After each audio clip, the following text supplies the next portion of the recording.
Aspasia is outstanding. I really, really love speaking with her. I love her thoughts and her work and what she tends to focus on as a topic of importance that needs to be unpacked, because she's right. It is whatever topic she's interested in is something that needs to be explored and thought about. And I always appreciate the perspective she brings. And always enjoy seeing her at Voicecraft and the conversations that happen over there.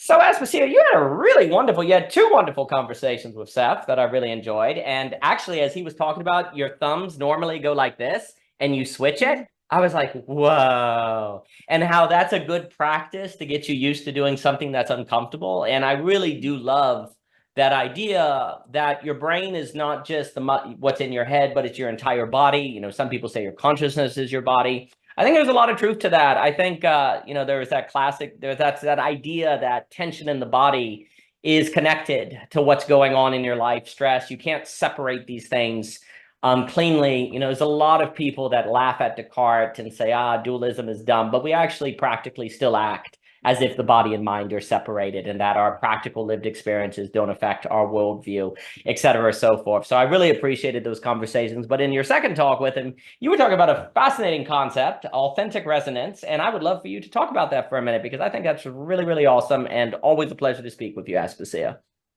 Oh, thank you so much, Daniel. Always love talking with you. And it's been, this one's been a long time in the We made it happen. We made it happen. Look at us. So it's lovely to be here with you today. So the most recent conversation I had with Seth, it really came, the starting kernel for that really came from a voice note I sent him, thinking about, it's really hard to put words to this stuff, and this is part of the struggle, thinking about what is the felt sense of clarity or like a clarity of connection with our will or our, so I'm calling it authentic resonance, because the idea being, and I use in the conversation with Seth, I use the example of making a decision because I think it illustrates it, but it can be, doesn't have to be just relevant to making a decision. But what is it that we can, when we connect deeply into something inside us, or perhaps we just clear out connection, which allows something to work through us, however you want to think about it, there is a felt sense that goes with that, at least in my experience personally, but also in the therapy room.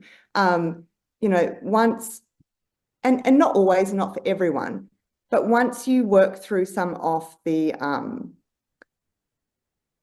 groundwork around what I would probably call more like emotional resonance. So helping a person to get better acquainted with their emotional experience, clearing out some of the anxiety that often, and then sort of the other defenses against anxiety, which can often be behavioral, which can lead to suffering in relationships. Once you work through sort of clearing all that out and allow someone to experience feelings that might sit trapped underneath that, that's sort of that's, I guess, a large chunk of the kind of therapy that I do. But on the other side of that, that then tends to allow someone greater access to whatever this thing is that I'm trying to describe. And it's like when I make a decision, and this doesn't, I'm not trying to imply that this happens for me every time I make a decision, but in an instance where I make a decision, and I have this felt sense as I make that decision, to me, I'm connecting that with a clarity of connection. And I guess that's why I use the word resonance, with something inside me that sits well with me, sort of the way I've been talking about. Like I'm rested in, I'm grounded in that, like in this move I'm going to make. And the move might be to do nothing, right? So it's not necessarily, but in the thinking through of action, I guess it is kind of tied to, well, it is tied to action, but the thinking through of what I might do in this moment, and the decision I get to, there's a felt sense that can go with feeling as though I'm in alignment with my, I'm going to use words here that are imperfect, but with like my true authentic will or something like that. As opposed to what I would say I probably experience much more often, as, you know, and I'm sure we all experience probably predominantly, which is, you know, just the sort of the wrestling with things and the feeling uncertain, and it can come with rumination and worry. And there are particular kinds of decisions that I feel as though I get in touch with something that is more core inside me, and it allows me to have a confidence. It allows me to act in a particular way or not act in a particular way with a confidence. And I'm using the word like peace.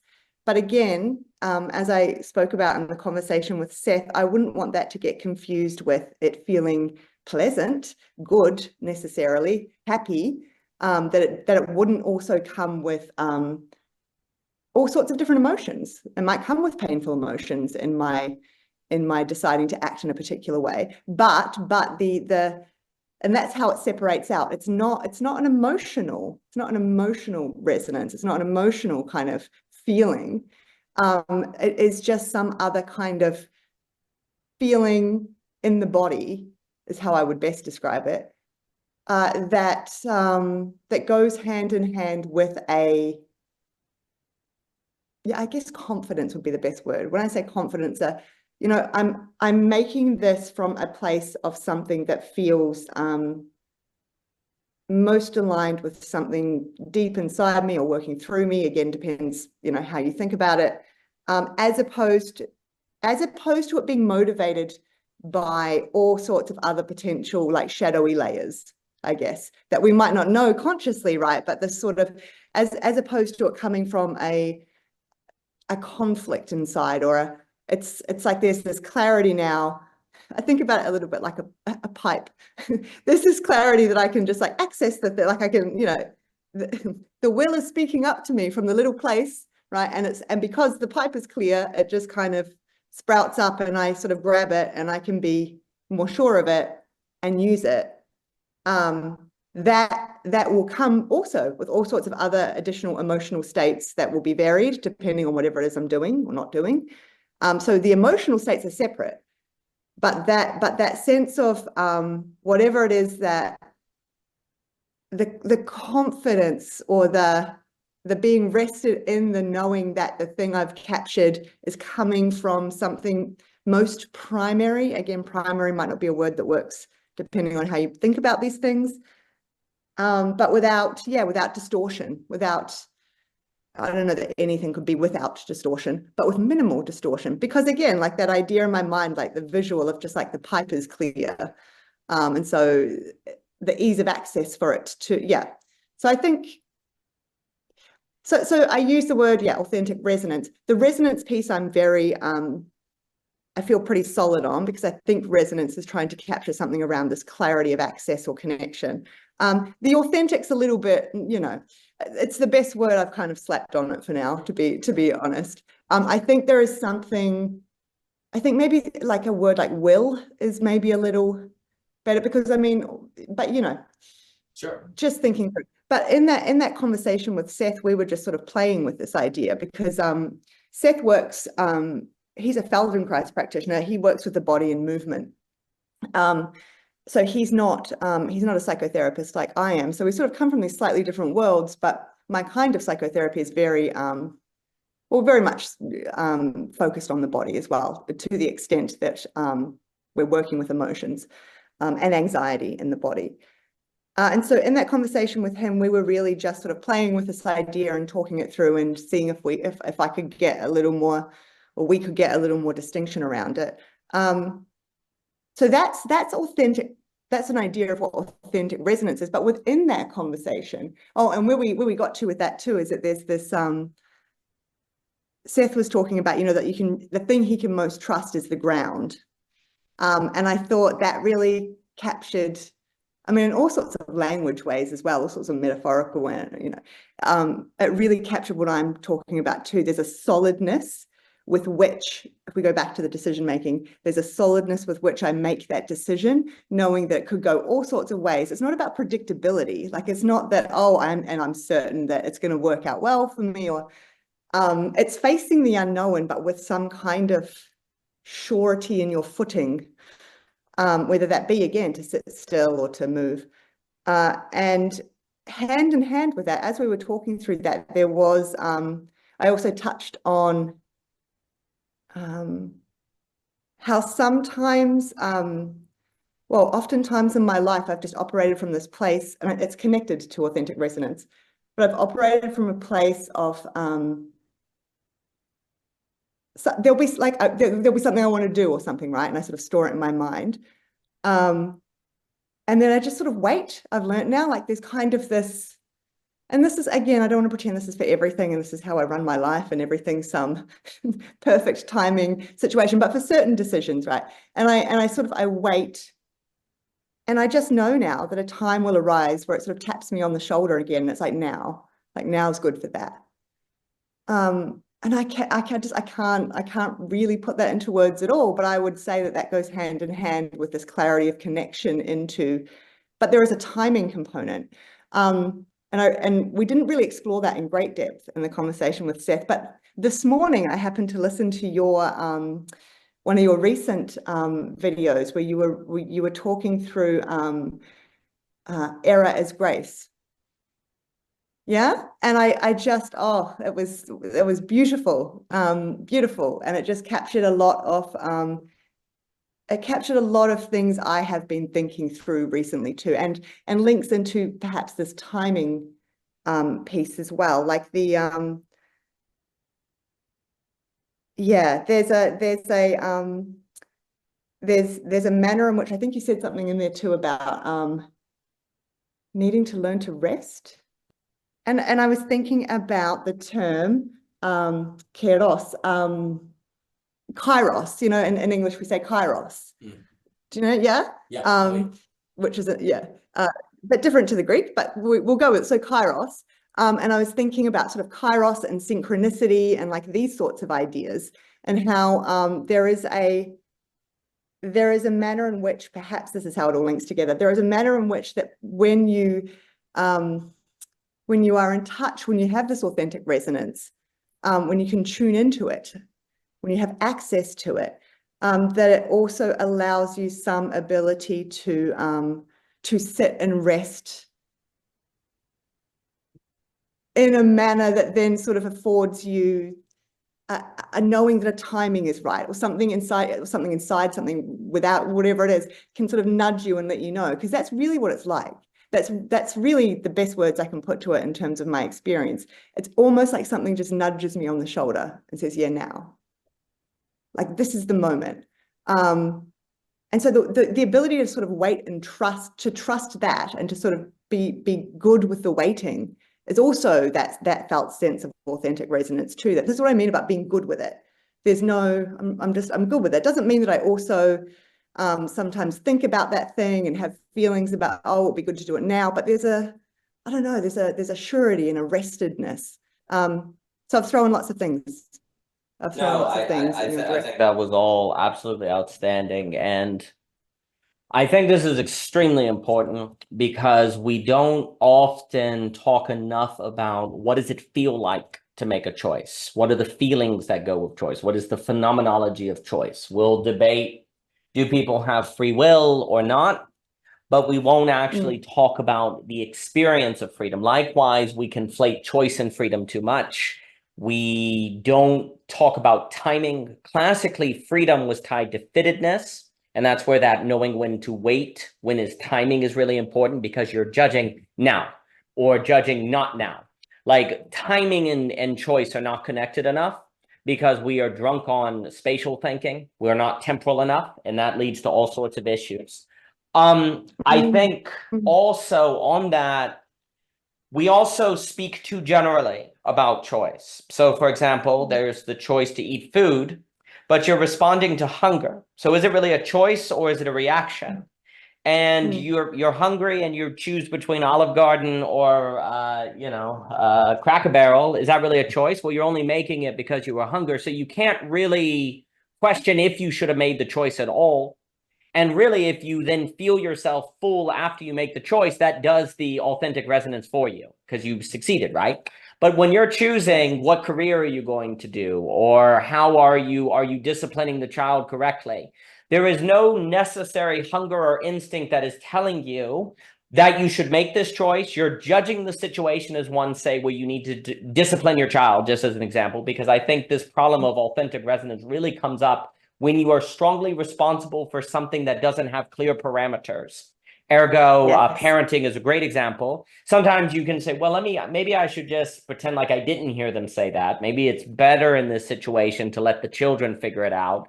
Other times you say, no, I need to step in and act there. Well, there's no hunger per se, that if you make the choice afterwards, you'll feel yourself satisfied and go, oh, okay, I figured out that problem, right? You are choosing to, in a sense, create a problem, like in the sense of you are choosing to enter into a situation and create it, and then you are choosing what is the best response to that. So it's kind of abstract all the way down, or let's put it this way, it's choice all the way down, right? And then it's, you also have to choose the metric by which you decide if you succeeded or not, which the metric could be outcome. Well, they're happy again. Well, maybe actually maybe you shouldn't so quickly bring it back to that serenity, because they really need to actually sit with that feeling of having done something wrong. So maybe they feel like they did something wrong for 5 minutes is the metric of success. No, that sounds cruel. That's not the metric. The metric is that they play together. No, that's not the metric, because they haven't had time to process and actually learn what I told them. You also have to choose the metric of what is success for the choice, right? And how do you decide that? Does someone come along and tell you? No, nobody writes in the sky you should do X, Y, and Z. But the nature of those kind of choices, which are tied to discernment, are incredibly different from the choice of, are you going to eat at Olive Garden or Cracker Barrel when you're hungry, right? So there's different kinds of choices. You don't tend to be taught this under capitalism. Under capitalism, you are taught choice equals choose products, choose where you want to live, choose your career. But you see, all of those are the choice where the parameters of the choice are kind of given. The metrics is, do you get a paycheck? Do you get like social status? Do you get a good education? Like the metrics of if you made a good choice are kind of given to you by the social order. And so it's much more easier to feel like if you made good choices, because the social order goes, check mark, check mark. Here's the issue. Once you get to about 30 or so, or, running a family or having to make career decisions or doing any sort of art practices, suddenly and all at once, you find yourself predominantly in a realm of choices that have an entirely different quality to them. Very different from what you did for the majority of your life. And it suddenly comes at you, because the key thing that happens is especially once you have kids, and this comes out in midlife, you suddenly find an incredibly large percentage of your time is navigating logistical concerns. How are we going to get food? How are we going to get the kids X, Y, and Z? How are we going to schedule it? Suddenly, a very little percentage of your life was making logistical decisions. And now an incredibly large amount of your decisions are logistical. And then you're at work having to navigate personal relationships, when most of the time in the classroom, you just had to navigate the professor. You really weren't trying. You really did not have a large number of personal relationships you had to navigate. Obviously, you had your family and your friends group, but now it's like the adult world of navigating this. So you go to this realm where the majority of your decisions involve the ambiguous or the unclear. And choice, let me put it this way, choice always involves discernment. But as you get older, the relationship and indivisibility of discerning the whole situation by your own values and judgments and the choice are much more together. When younger, it's more of choosing things that are discerned for you, or choosing options that are presented for you. Like you then suddenly, as you get older, have to discern what even are the options that you choose between. And you choose X, and then you're wondering, well, did I even discern the right options? And so on and so forth. So there's a radical shift in the quality. I'll pass it back to you. These are just kind of some of these opening thoughts of how I don't feel as if we do enough of a job to describe the phenomenology of the changing relationship to choice as you get older, like and into different situations. The relationship and the kind of choices you make shift, and we have no training typically on what is the emotional way to respond to that. The other thing is that there are very strange relationships between choice and freedom. Making a choice doesn't usually increase your freedom. It puts a constraint on you. Like you choose something that then you have to follow through with. Making a choice doesn't very often feel like increasing freedom. Not always. It feels like this. You have possibilities. You choose one. All the other possibilities are gone. And now you have to somehow make this choice you made work, right? So the relationship between choice and freedom is complex. It's not as straightforward where people are like, oh, when you make choices, you're free. Making a choice can feel like you're losing freedom, actually, not gaining freedom, right? So there's a weird inverse relationship between freedom and choice. And other things is that freedom and determination, or quote unquote determinism, are not exactly opposites, because often you can feel freer when you don't have to make choice, when things are determined for you, when someone else tells you what to do. So actually being determined and losing choice can feel like freedom.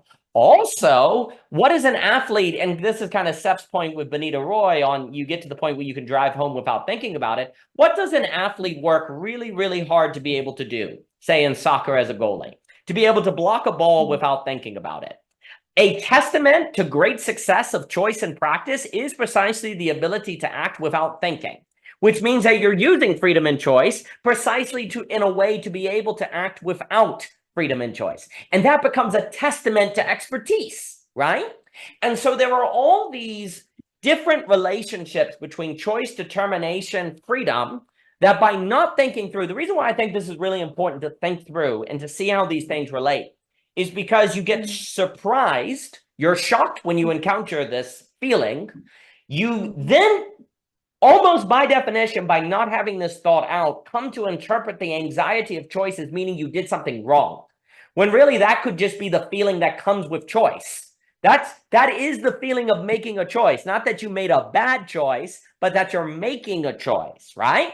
And knowing that, if you can change your assumptions about the emotions you are feeling, can then make you not be so quick to assume you're doing something wrong, and then also know that everyone else is feeling the same way, and also that choice and freedom don't go, anxiety and choice go together, and that freedom is actually found in a proper relationship of attuning yourself to choice and determination and figuring out how to be free in fittedness, discerning what is fitting for a situation, not being, freedom is not found in having choice, but making a choice that is fitting for a situation. Now that's kind of a loaded classical philosophical notion, but success in that correlates with a feeling of kairos. It correlates with a feeling of the right timeness or the fullness of time. There's a certain fullness that erupts there where you feel like, yes, this is where I'm supposed to be, and you get a certain rest in that, right? So you're trying to make a choice, which is going to feel like anxiety, for a feeling of rest, not for the feeling of I can do anything I want to do, right? Because that's another mistake. People feel like the point, like I'm free when I feel like I can do anything. No, you're free when you don't want to be doing anything else. You're free when you feel a rest in things. That's where it's at. But you're never ever, and then I'll give it to you, you're never ever going to get there though, if the moment you feel the anxiety of choice, you assume that means you're making a bad choice or this is the choice you shouldn't make. Therefore, you never train yourself in the habit of making choices to get to the place where you could find the fittedness so you can find that rest. And so then in the name of assuming you're making bad choices, you lock yourself out from the possibility of training yourself in the discernment so you can find the freedom in a rest that is actually what you're looking for, which is the kind of cutting yourself off from the rest in the name of avoiding the anxiety that is keeping you from rest. And so I think like thinking through these emotional experiences are very important, but let me throw it back at you. Wow. 50 things now to hold on to. Hold on. The one that really jumps out at me though is something you were saying near the end there.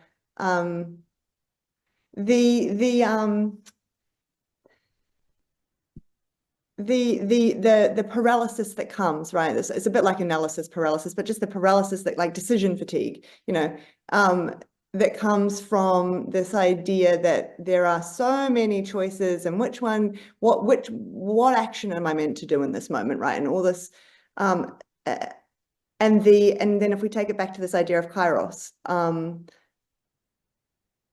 I was sort of reading about the sort of the earlier uses of that term, and I'm going to forget the book now, but in a book that I was reading about that, it was used. It was also used by the ancient Greeks to describe weaving. I don't know if you know this or not. When you're weaving, and like something to do with the loom and like it's the moment when the other threads sort of open, and there's that moment for movement where now it's like sort of free to go through. And the importance of both pieces of that there is a waiting, like that there is a timing that arrives, but also then I guess in this instance anyway, the requirement that then asks of you, like that then you are sort of, like I said, tapped on the shoulder to now, like that there's also the role. It's not just that you kind of sit there and then something moves you through, but that there is some kind of force or momentum that then goes, that this is now allowing that to happen if you take it up. And I think that that speaks to what you're talking about too, in that era as grace, the idea that a whole set of things could occur, like the example you gave about turning up to give a talk, and now you have to do it, in a pub. Perhaps if you are able to sort of connect into something more like this authentic resonance, might allow a response from you, might allow something within you to engage now with that set of errors that have occurred, in a manner that it's actually presenting itself to you like kairos, like now's actually a moment, something's happened here, but it's unexpected, because that clearing, that moment of sort of clearing, if we call it that, or the moment of error, like you said, is not something we can predict, and it's not something we can manufacture. And so it is necessary to sort of be aware to some degree of its possibility of occurring, and sort of be in wait for that. But then when it arises, it's that kind of moving through now. Like now I could do. So I think that speaks to the idea that you were talking about, where, in this moment, I could either treat this as, well, I don't give presentations in a pub environment. This is not going to happen. I'm going to, write my stern emails about, what happened here. Like you could do all that, sure. Like okay, that makes sense. Or, for whatever reason, and again, this is without making like a value judgment or anything, but for whatever reason, it may be that you meet that moment actually from a place of, a possibility has been opened up here that I couldn't have predicted, and that I wasn't expecting, and this is my moment to move with it. And whether or not you do that, and whether or not you meet the moment in that way, I guess in my mind, if we're thinking about this authentic resonance idea, would come down to whether or not you sort of have access. There is enough clarity in there, or you're just sort of still very much operating in this cloud of, what I would call in my therapy speak, defensive structures and, defenses against anxiety, or just within the anxiety, or, you don't actually have access to something that might be going on beneath that would give you an indication of whether or not for you in this moment, this is a moment of, kairos, or that you're going to seize it and do the thing, or for whatever reason, it's not. But you need to, in order to have the felt sense that goes with that, like almost like a knowing this is what I should do in this moment. Again, I don't like putting it in such certain terms, but I think you get the sense of what I mean. It's like it's clear to me. And that might also come with that, but man, that's also going to be really difficult, and like that's also going to be, like I'm going to be so anxious doing it or whatever. It's not. It's again separating out those things. But there is some sense of like I'm in contact with a knowledge that this is a moment of action for me in this particular way. And I think yeah, so that's sort of where my mind goes. You were also talking about, what have I written here? Well, Well, first of all, actually, I want to just circle right back to one of the first things you said there, which is I couldn't have put it any better myself. The way you talk about, there is almost no emphasis on the felt sense that goes with like making a choice, making a decision. That's actually really clear to me too in the therapy room, more and more so. There's all this sort of stuff that we can do around other things and emotions and most of the time I think on the other side of that we sort of get to a place where usually people don't need to be asking me such clear-cut questions anymore, like what would I do in this situation, and because there's a natural sort of moving on that goes on, and they can just sort of act in the world more freely. But that doesn't mean it doesn't happen, and there's still lots of it's a very difficult it's a very difficult thing to discuss, this idea of, what would the guidance be around how should I know what to do, like when I'm faced with so many decisions. And like you said, like you broke it down, there's lots of different ways that you could consider that. And in lots of types of therapy, you would start to talk about values. What are your values? And using these as your guides, but that's not always clear cut, because your values are always coming into conflict. So and you're right, I do think there's an idea out there, which is why I'm so careful around, or trying to be careful around my words when I talk about authentic resonance. There's this idea out there that if you make a choice and you make it well, you'll feel good. Like you're like that, and that's how you'll know, because now I'm not anxious, now I'm not scared, like in pain, now I'm not grieving, now I'm not angry, like whatever it is. But that's, yeah. So when I talk about authentic resonance, I'm talking about this idea of kind of like, I'm good with that. I try and do the little maneuver, I'm good with that, because I'm trying to differentiate that good from like feeling good. Like it's not like an emotional good. It's just a piece, again, misses the mark, because too many people will confuse that with a piece, I don't know, like a happy feeling, or a lack of, I should say, like a lack of grief, pain, anger, guilt, whatever. There are lots of decisions, and I think especially when you're a parent, there are lots of decisions that I make that still come with guilt.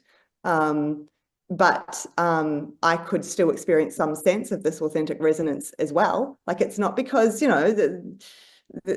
have to, yeah, anyway, there are consequences and repercussions and things that will occur based on the fact that we are acting in the world. So it's a really hard thing to separate out with language, because I'm finding that most of the terms I go to use to describe this thing are terms that are related to, or probably thought about like to do with an emotional state. And so even grappling with the language around it, Daniel, was just very difficult. So then the knowing what your metric, your outcome measure is, as well, like as to whether or not you've chosen well. Or I think that was really interesting, because I guess with the authentic resonance piece, the idea that I am grappling with is that I guess the measure in that respect is the felt sense inside. Did you like, if I'm experiencing that in the moment of the kind of making the decision to move or not move, that's good enough, like come what may. Because I should be clear, like decisions that have been guided by that sense for me in my life, they're not ones that always like turned out really well. I mean, there are ones that turn out in ways I couldn't have predicted.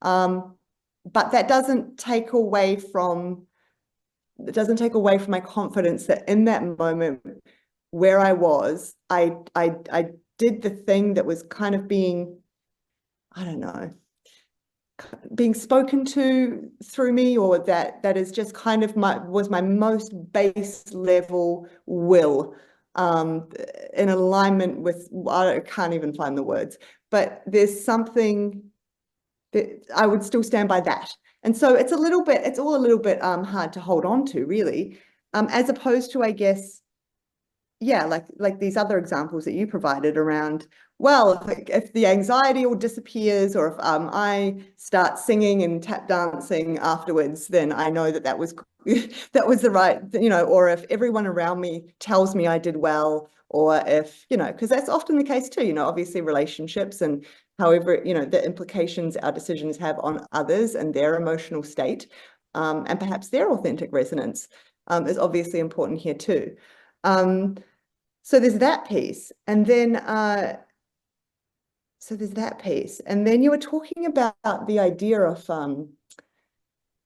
freedom. And I think that's really interesting, this idea that for many people, they almost feel most free when their decisions are being made for them.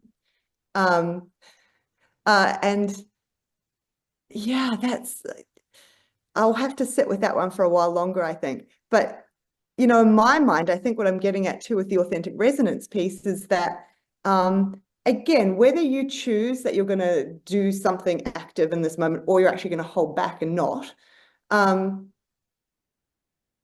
the decision making is getting made at a level where you feel it it's that you are making it, or that or I don't know. Yeah, it gets complicated. It's not about it being enforced on you. It's not about it being chosen for you, at least by any other kind of, like human other, maybe.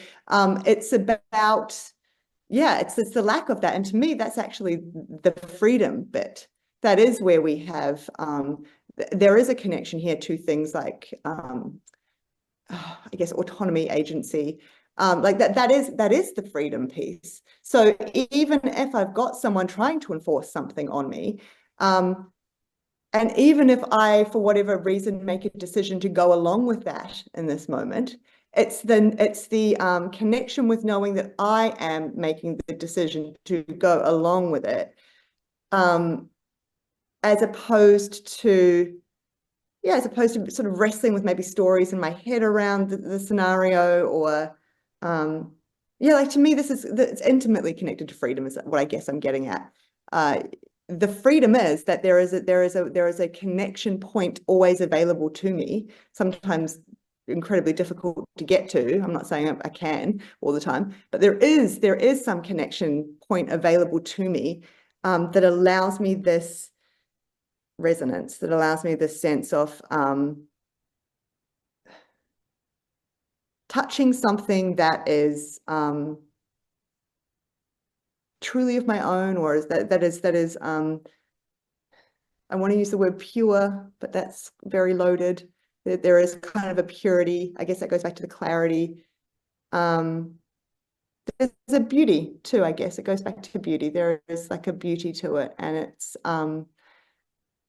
I think the fact that it actually evades language speaks a lot to what it is that I'm trying to talk around, like get to, or experiencing. It is, yeah, it's a without words, and that's very much, yeah, last bit, and I'll throw it to you, but it is very much,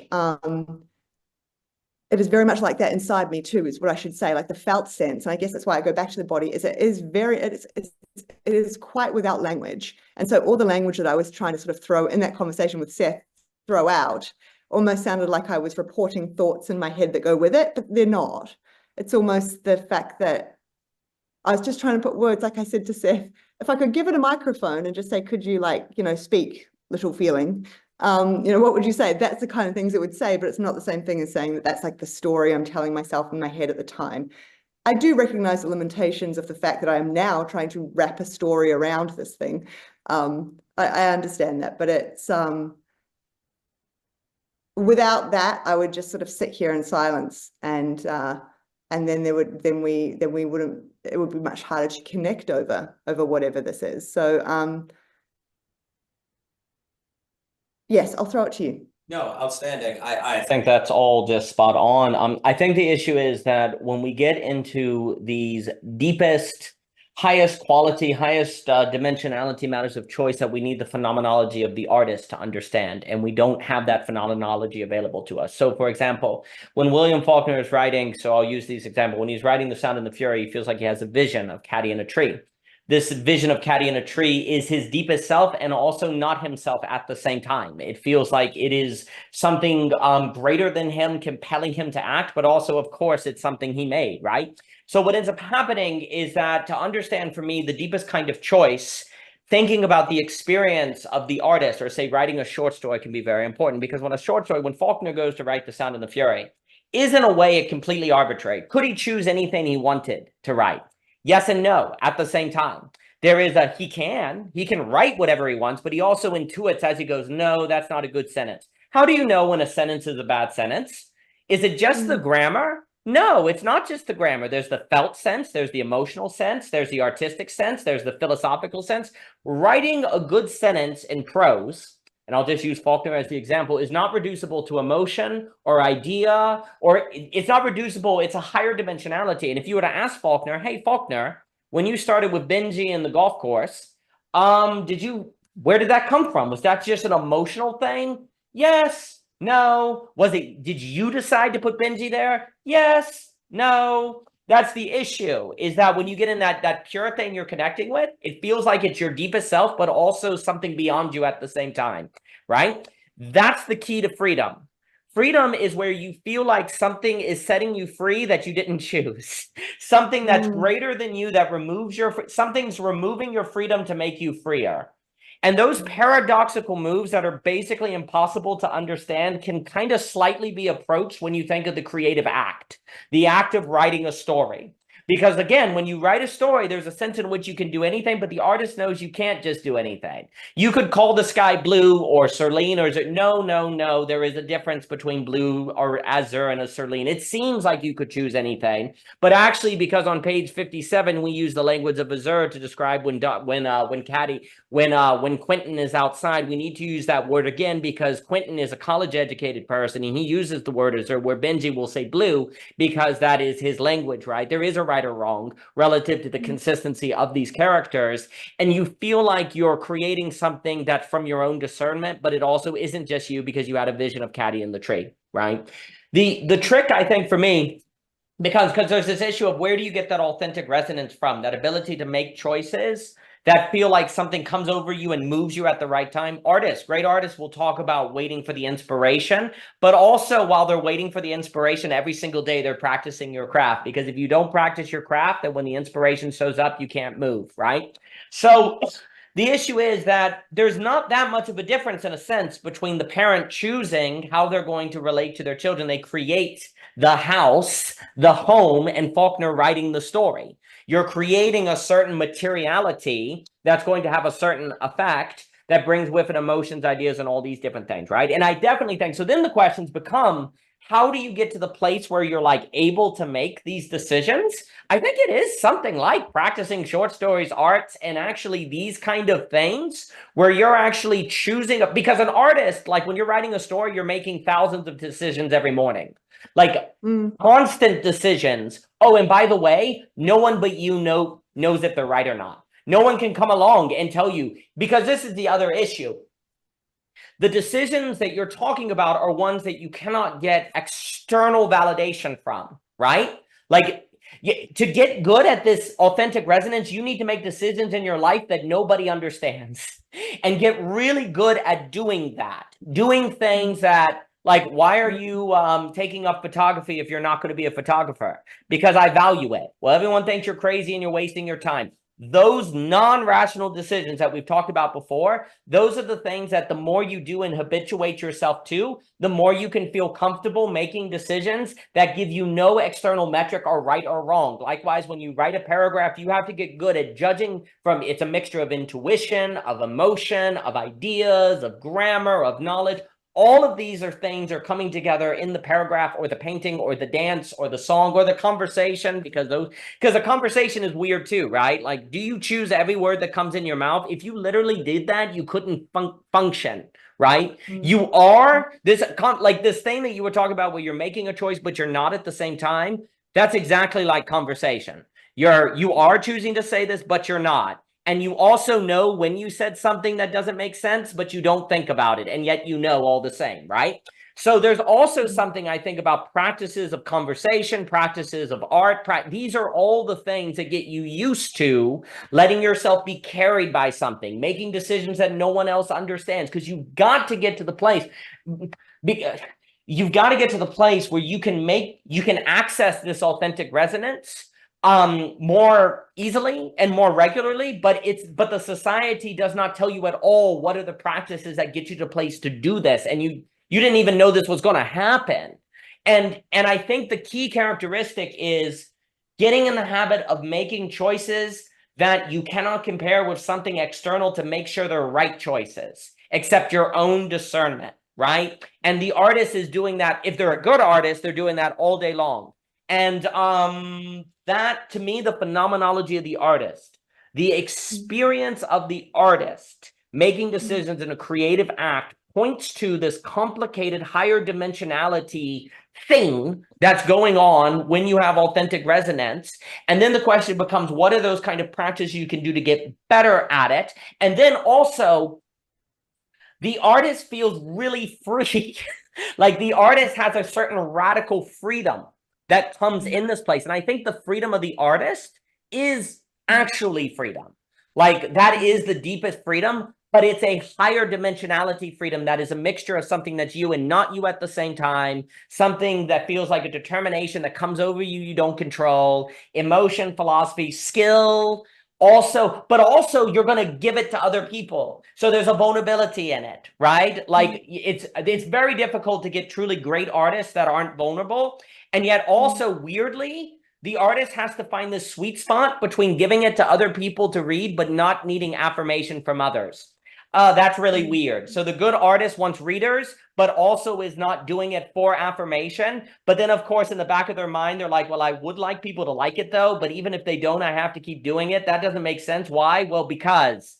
And those weird, topsy-turvy emotional choices are the things the artists make. And what happens, in my opinion, as you become an adult, especially in a first world nation where your life is not predominantly made up getting clean water or these different things. You know, Freud and them warned that psychoanalysis was something that exploded in first world nations, not just third world nations, because you had to make more choices, because you had more freedom.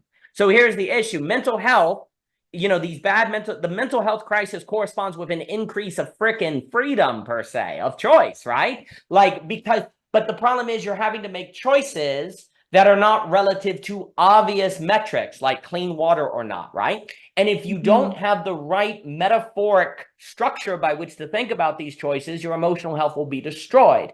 And I think the right metaphoric framework is the artist, because you are, in a sense, an artist. When you are making choices by your own metrics, when you're creating your household, when you're creating your practice, when you're creating spaces of conversation and socialization, it's really not that different from what Faulkner is doing with the novel. Certainly, it is different in the facticity of it, but the mode of it, the mode of engagement is not that different.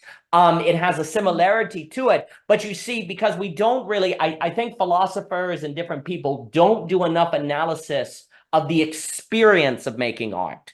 They talk about the creative act, the importance of art, in the same way there's not enough examination of the felt experience of making a choice. There's not enough examination on the experience of the creative act. There's talk about the creative act and the importance of creativity, but what is it like to write a story?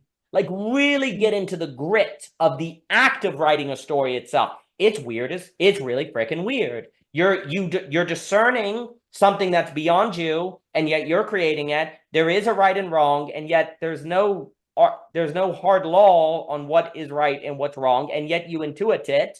You're trying to have that sentence say something beyond just the words on the page. A good sentence says multiple things at the same time. That doesn't make sense. You're playing chess with your reader. You're guessing how they're going to interpret that and how you use that to pull a twist in the story. You're thinking all of those things, and you're creating and you're making decisions constantly. And that, I think, and I'll give it to you, those are practices of habituating yourself to this decision. And I think also the critical move the artist does that's important is they think not like they think about what is the next thing. Like David Snowden talks about this in Complexity, you know, in organizational science, the difference between what is the next possible move versus what is the best outcome. Like artists are really focused not on, am I making a good choice or not? They're looking at their story and thinking, what is possible now, given what is the case, and what is actually going to maintain the story and its emotional impact while I'm doing it versus I want to write a good story.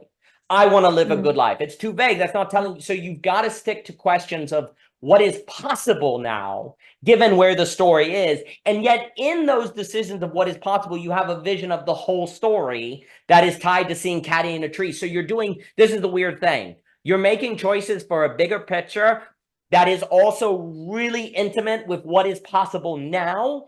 And you're not beating yourself up for not achieving that bigger picture immediate because you see the steps. That's another problem. People make choices not seeing them as part of a sequence of steps. They immediately get mad at themselves if they don't get the outcome. And so what they think is, Troy, did I get the outcome or not? I didn't, bad choice. No, is it a step toward the outcome or is it not? It's a step toward it. Then keep going. An artist is used to that kind of choice. An artist gets used to choices. And also the artist gets good. You can write 340 pages of good choices, and then if on page 350 you have a deus ex machina, the whole novel sucks, right? Like you've got to make consider, but the artist also knows that they can erase and change the deus ex machina to something in the consistency, right? So there's this sense that all the choices connect with all the others. It's a mixture of complicated emotional resonance of higher dimensionality, and it feels like it's you and it's not you at the same time, and it's a mixture of practice and habitus that also is something inspired, but you're able to capture the thing that is beyond you because you've done the work every single day to be prepared for it. And so and I'll give it to you, but preparation is also a key word, but let me throw it at you. Yeah, this is what you mean when you use the term self-forgetfulness? Yes, Daniel? yes, yeah. Yeah, because see, with self-forgetfulness, I think I was sort of I was engaging with that term sometimes more like a state of flow, which is actually a bit different to this, because I think even a state of flow has sort of been commercialized now. Like it's been reduced to something, as a lot of these things are, where the roots get ripped away, and now it's this kind of little concept that everyone throws around that they're in flow, and flow is a bit like mindfulness, a bit like lots of these terms, without understanding the deep roots of the term, you really lose it. Anyway, okay, so that's self-forgetfulness. Okay, that's beautiful, because that is exactly what I think I'm trying to describe here. It is, it's funny, isn't it? Because it's at once some sense of my most base version of myself, but I know it's not, which is why I sort of then go, but it's also about actually in trying to get to that base point, you come to find that actually maybe there's a hole there, that there's something that the light shines through. Like, you know, if we think about it that way, like, that actually it's an access point for something. And again, however you think about it, there's an access point for something actually to work through you, but it still feels as though it's infused with, like, you are, maybe it's because you're part of the process, but it's, so what I was thinking as you were talking was about how, for what happens for most people, the paralysis comes around choice, because, among other things, but it comes because they are too concerned with the other, like imagining how the other is then going to view me if I do that thing, what judgments will come, you know, there's also some kind of like implications on others around us, which is slightly different, but it's the imagining, I think, of the perception of who we are, and then how others then might treat us, and like sort of the rolling down the line of that. That gets in the way. But then if you sort of point that out to people, it can sound like what you're saying is just be really selfish, and like, you know, it can sound like you're saying, don't ever think about other people, like, so that kind of misses the mark. But there's a way in which what we're talking about here, and I think is the self-forgetfulness that you're talking about, is it's not, so it is, the idea here is that what I'm getting at with authentic resonance is it's an opening up inside, if we call it inside, to a guidance a guidance that comes from, but not from an other, right? Like, so not from an other, but from some other place. And I think this is like higher dimensionality and all of these things that you're talking about is what we're talking about here. And it's always interesting that people talk about it as like higher and stuff. When I talk about these things, I always get the sense it's like something coming from the ground, like it's something that's funny, the spatial aspect that we use in our mind to imagine it. But anyway, so there's an opening up to, and this is what I probably mean when I'm talking about like that idea of the pipe or the clarity of connection with something. The connection point, it's maybe not I in terms of my day-to-day who I am, but it's definitely not, and this is the trick, I guess. It's definitely not an I'm being compelled by an other. It's a separate thing that there is some contact with that is then allowed to work through me. And this is absolutely, like, even as the words come out of my mouth now and I hear myself, this is absolutely what I would say happens when I think I'm writing well, or I am in a particular really attuned moment in therapy, or like there is that's that sort of falling away, where there definitely is a self-forgetfulness in that regard. But still what I'm doing feels, I don't know. It's not that I completely lose contact also, though, with the fact that I might also be having emotional reactions, that I can still be aware that my brain might be trying to do things with its thinking, right? Or that, it's difficult, so difficult, because I wanted to then say that I guess what I'm trying to say is I'm aware in that moment that I have the ability within me to put the brakes on that and step on that and not, right? So it's not like something comes over me and I'm just, doing. It kind of does, but I am also aware that there is something that I'm doing that's allowing it to, that's not blocking it, that doesn't then go, no, we're not having that now. Like I'm not, because I think sometimes that gets lost in the mix too. It's not like going into some sort of trance. Well, maybe, I don't know. I am aware at any point that I could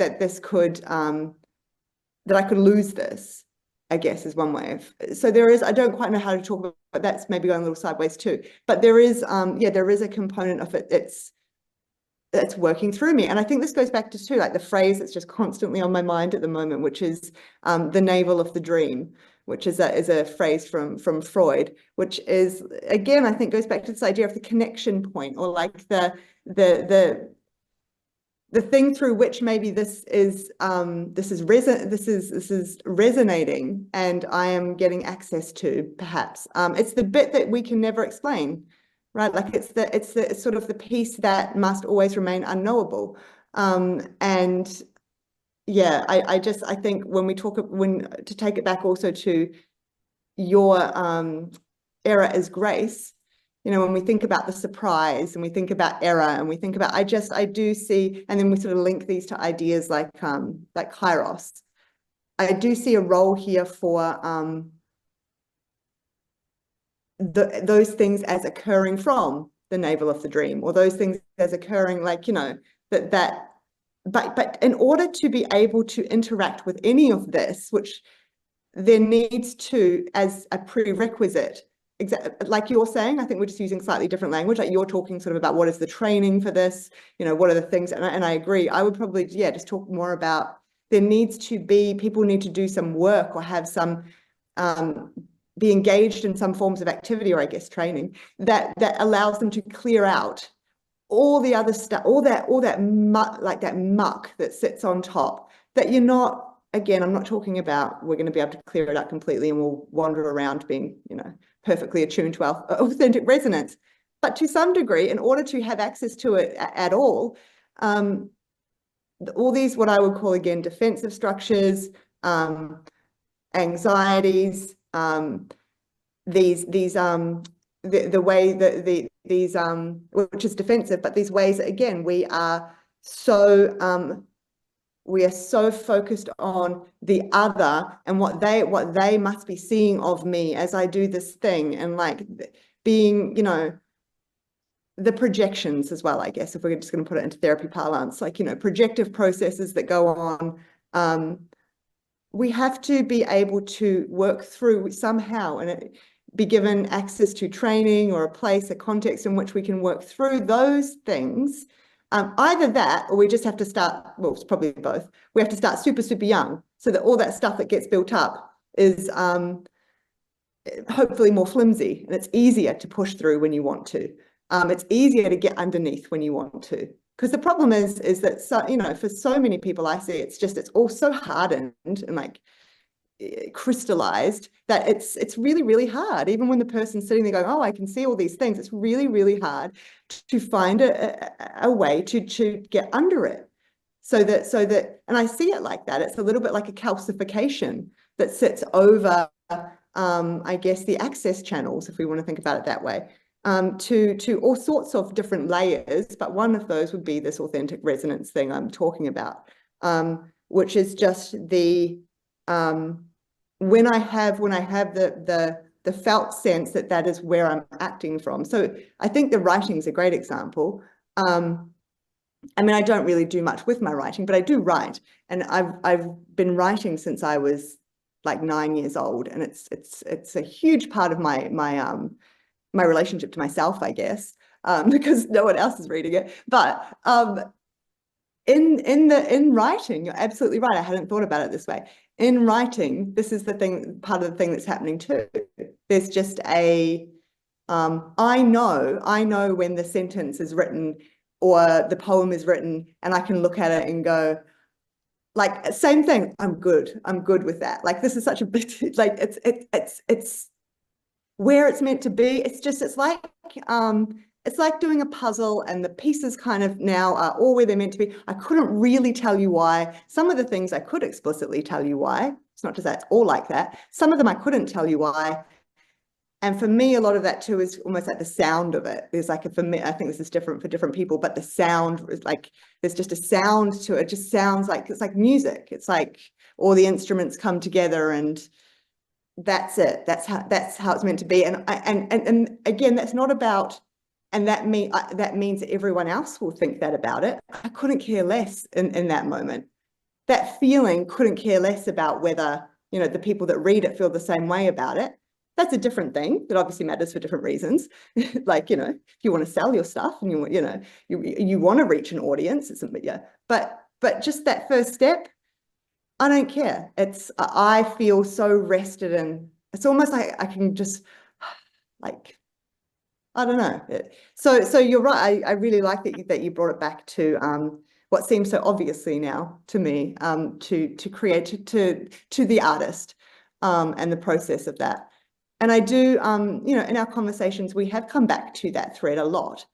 And I've thought about that a lot, because I know I've told you before that you know, therapists and psychologists can approach therapy in all sorts of different ways, especially psychologists. I think that you can come at it very scientifically and very, you know, ordered and sort of mechanically, or you can be right on the other end of the spectrum.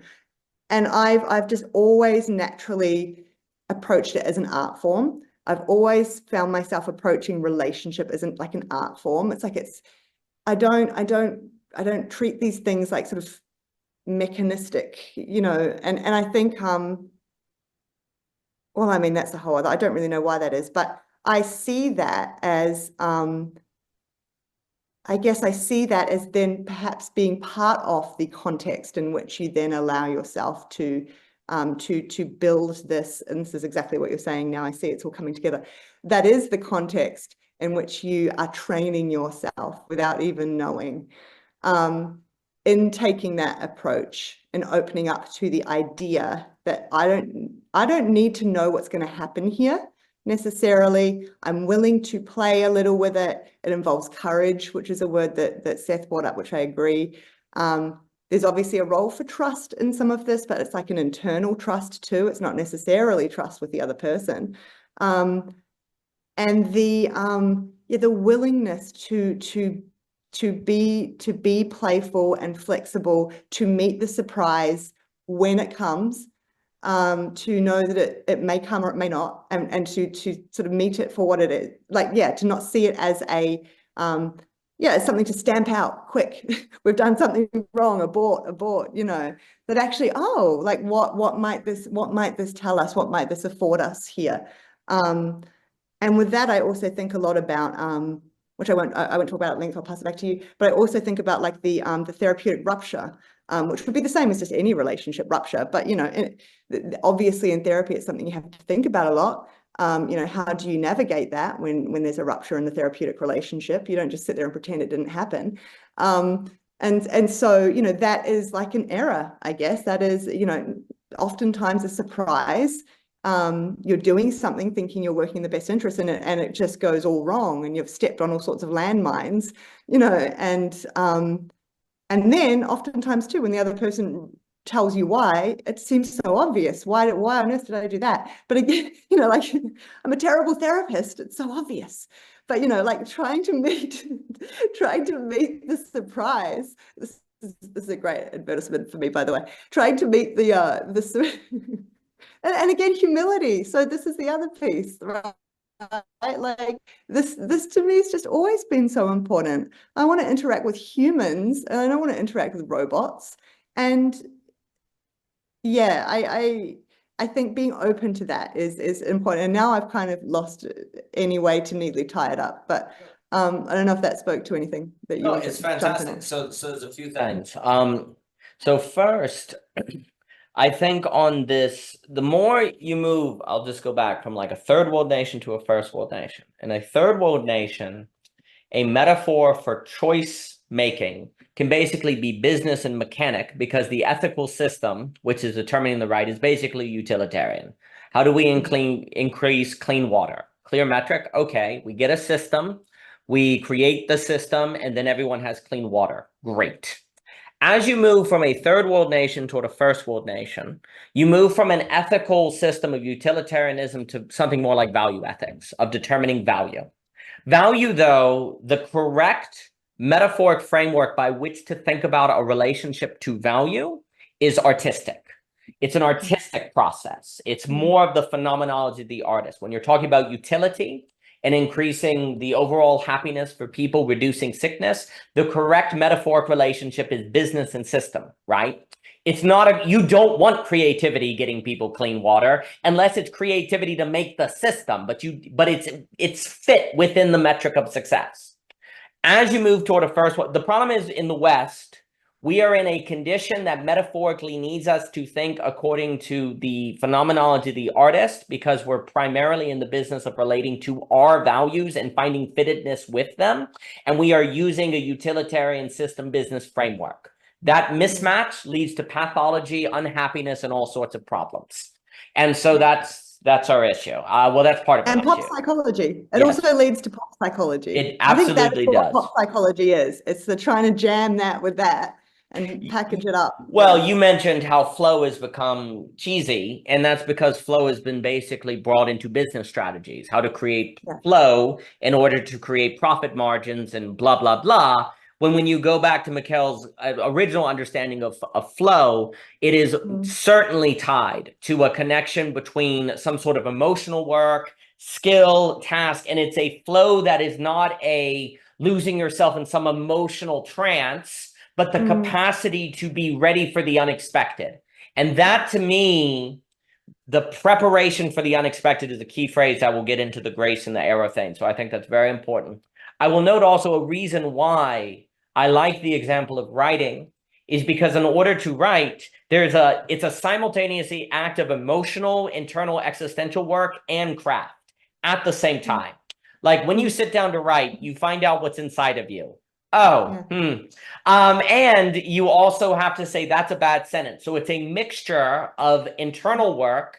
The training of writing does both kinds of training. There's a skill on the outside and there's an internal that's going on, right? And actually, your relationship to writing can actually kind of mirror your development getting older. So it could, it doesn't have to. Like if you say, I'm going to write to sell, You start writing saying, I don't care what other people think. I'm not thinking about an audience. Well, that's extremely healthy because what have you done? You've individuated, right? You've at least got some practice in your life of individuation. If you never individuate at all, there's pathologies, right? So you've individuated. But as you get older and perhaps you say, well, I'd like to share my writing. Then you start thinking about what will other people think of this? And you have to make decisions of, well, do I want them to think I'm an axe murderer because I write a story on an axe murderer? Well, maybe I should trust my friends to know I'm not an axe murderer. Can I trust them? Well, maybe not. Maybe this isn't the story. You suddenly start having to think about what the other person will think about you. And then you also have to make decisions on, well, maybe I'll just have the story be authentic to me and not really worry about what other people think. Well, now you're in a domain, though, of selling. So it's not just an authentic matter. There is consideration of the other, right? And you start engaging in this complicated but very psychologically important inner work of negotiating between you and the other. And you start, I think, a good artist comes to learn very odd things like, I need to not think about my audience for their sake. Like you arrive at these weird paradoxical places that are true to life, where you start saying, I'm going to erase this character. They talk all the time in writing about killing your darlings, kill your favorite sentences. You're like, well, that betrays the whole reason. No, actually, you kill your darlings because actually they tend to be bad sentences that self-deception has deceived you. So then you come to realize your own self-deception. Like writing also makes you realize how much you lie to yourself. And so there's also in that, as you're thinking about the skill and craft for the audience, and you're engaging in practices of negotiating your intent with their experience, and you're also trying to realize that the things that you think are good actually may not be, you have to develop these, again, paradoxical discernments between being disinterested in your own work. Well, that seems impossible. Well, this seems to be an important skill, right?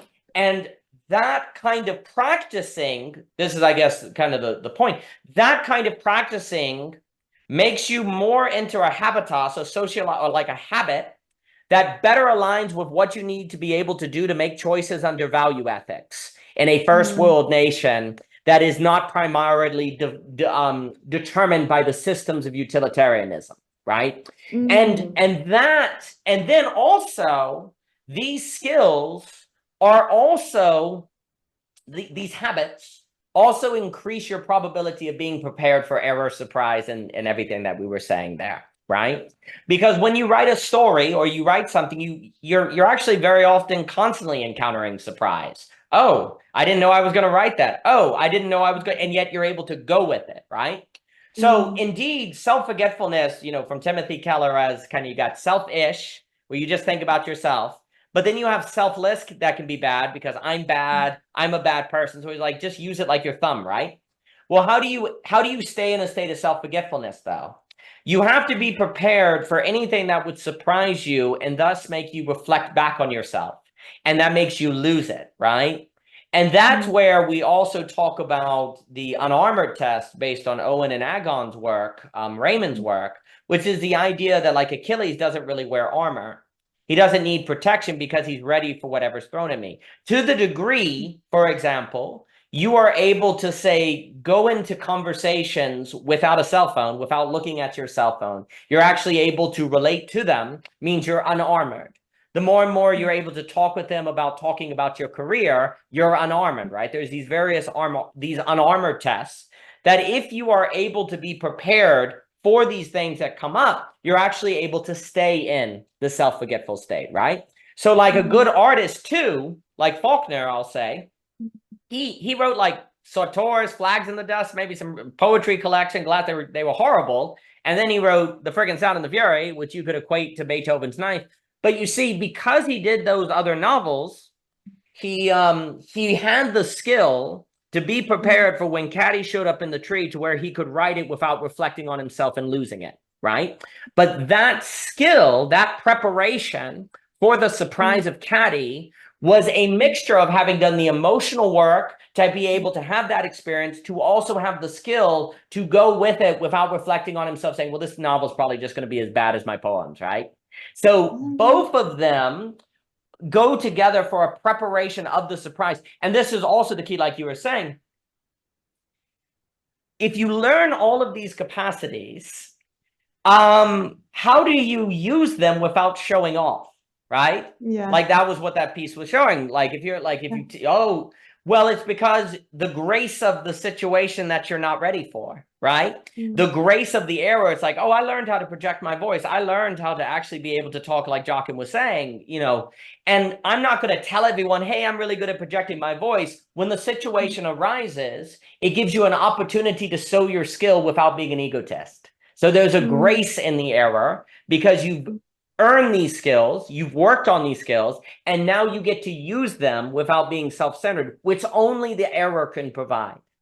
Similarly, the surprise allows you to use those skills like Faulkner of working on writing. He didn't know when Caddy was going to show up, but when he did, he was able to use the writing to write The Sound and the Fury. Likewise, I think if you grow up, say, taking walks in the woods when all the other guys think that you should be, you know, at the party or something. If you're hanging out at the diner or writing sci-fi, like if you do things throughout your life that don't necessarily get social support, you don't need to do something crazy, but just little choices here and there that force you to do something that are not understood by other people, then that will make you prepared when life throws the surprise at you of choices, say, as you're a parent or as an adult, where you have to make a decision without metrics. You're prepared for it, so you're able to stay with that internal purity and alignment and thus maintain your flow, self-forgetfulness, because you're able to go with it.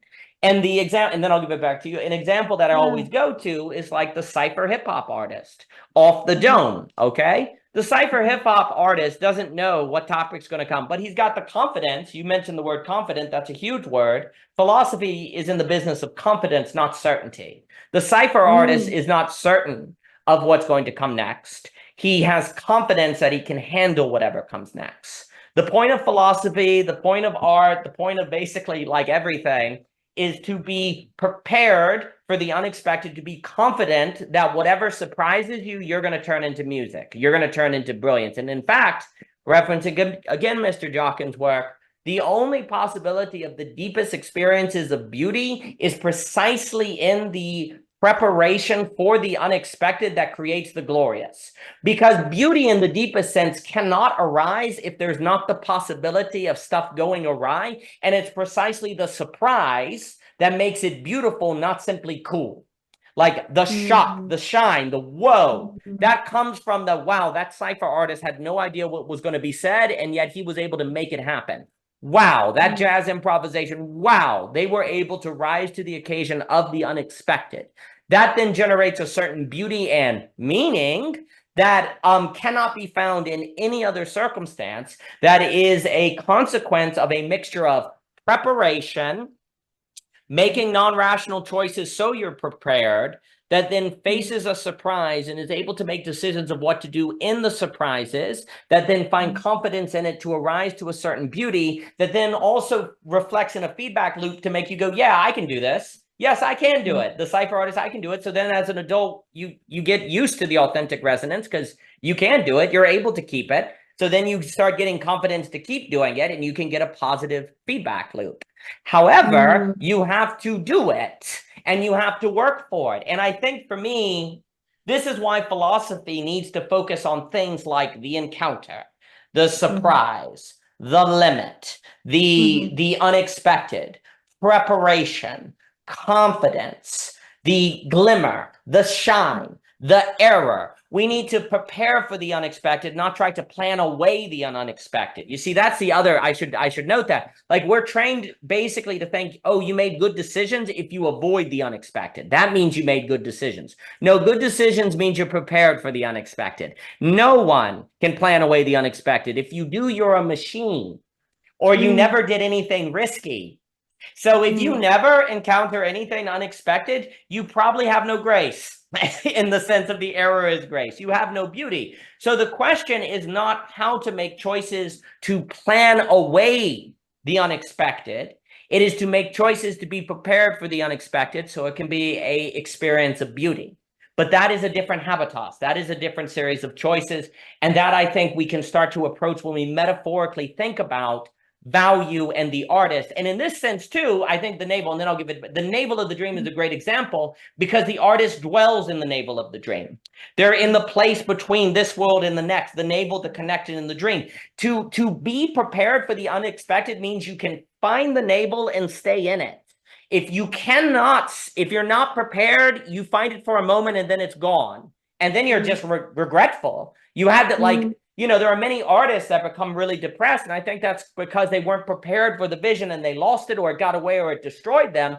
Because beauty is dangerous. The most important things are heavy. The most glorious things can kill you. They pierce you. So if you're not prepared, the thing that could be the source of meaning in your life will be the source of destruction. That's always been in religions. Freaking Krishna in his fullest form. You see God, you're reduced to ash. Lovecraft, the Beatrice, and all of these different things. The most important things in life can destroy you, but if you're prepared for them, they're what makes life worth living. So the question is, do you make the choices to be prepared for the love that moves the sun and other stars, or are you going to choose not to be prepared so that love reduces you to ash? The choice is yours, and I think we have to make those choices now. And I think that connects, and then I'll give it to you. I think that connects with the authentic resonance as an inner guide to when you're being prepared appropriately for that love that moves the sun and other stars versus not. And so it becomes an intuition of your participation in that process that the better you get at, the more that you can do and the more you can enter into a feedback loop to keep doing, like that dance, that classical dance and Dante and all the classical thinkings of how do you participate in the dance. And I think the authentic resonance gets at it. Yeah, magnificent. I'm just so struck by what you're talking about, and you're absolutely right, that how heavy the unexpected can be, like, that you have to be prepared for the weight of it, right? And that it can crush you, destroy you otherwise, because that is like this is that weird contradiction, because that's the turnaround actually of sort of where Seth and I got to at the end, the idea that like actually the connection into this thing allows me like a trust and a confidence that, how do I put it into terms, that like the world can or this thing that I'm using as my guide can carry my weight. And I was talking about like sort of in relationships as well, if we move into that space, the idea that trusting that this relationship will be able to hold the weight of my authenticity, the weight, and whether that's emotional or whatever, that I can be as honest or vulnerable here within this relationship because I trust now that the ground within this relationship can hold my weight. But then in terms of the authentic resonance piece, it's more like I'm having a felt sense that whatever comes with this action, this move, this thing, right? That there's that the weight of that will be held somehow. That I will be able to be good with that. Keep doing good. That I trust that again. I will just know I can continue to move along this, knowing that I'll be able to continue. Like, I will know what to do. I will be okay. I can make decision. But then this is the turnaround of that. That actually at the same time, actually it is more so that maybe if we use the I am the ground that has to be prepared to hold the weight of the thing that comes, if that makes sense, of the thing that arises through me or however. So like actually the training is the making me the firm place. And that speaks to the term grounded, obviously, but like, yeah, that is the preparation work, that I prepare myself as instrument or whatever, that when the unexpected arises, I can enter into it. I can use it as I can even just see it. I'm even able to see it as an invitation, right? As an invitation to creativity, to whatever it is, but in order to do it, I have to be firm enough to hold. I have to be the ground. I think that's really cool. I like that.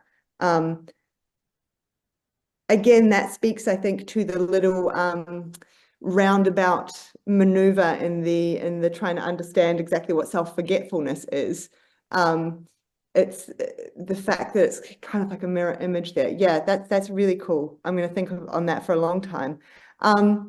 A few other things I wanted to say that came to mind as you were just talking then. There's also, you know, the possibility, like I think humility matters here too, because we're talking a lot about confidence and courage and, you know, and we're also talking about a lot of instances where, you know, through working with the unexpected in a particular way that there's some kind of things going well, or there's also the fact that you could just fall on your face. You know, you could see this as an invitation to do something differently. Like if we use that example of, well, you know what, I'm in a pub, but I know how to project my voice and I know this material back to front. And, you know, there's a chance that that goes spectacularly badly in terms of, you know, everyone around you might think you're crazy. Everyone might start screaming at you to get off the stage. You know, like there's a chance all that could happen. But again, this is about like, it's about your willingness to, or your, I don't even know if it's willingness. Words are so hard to, your willingness or your ability, just the capacity, I guess, for you to even encounter that error, that unexpected change as something that could be like an invitation.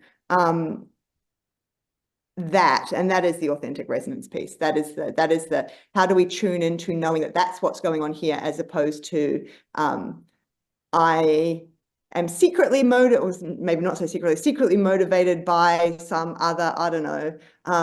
But if I don't now go and do and use this pub opportunity as something great, then you know, my partner will think something of me, or the person, I don't know, the person who booked me to do this appearance will think that, you know, that I don't know how to roll with the punches. I don't know how to be flexible, so I must do it.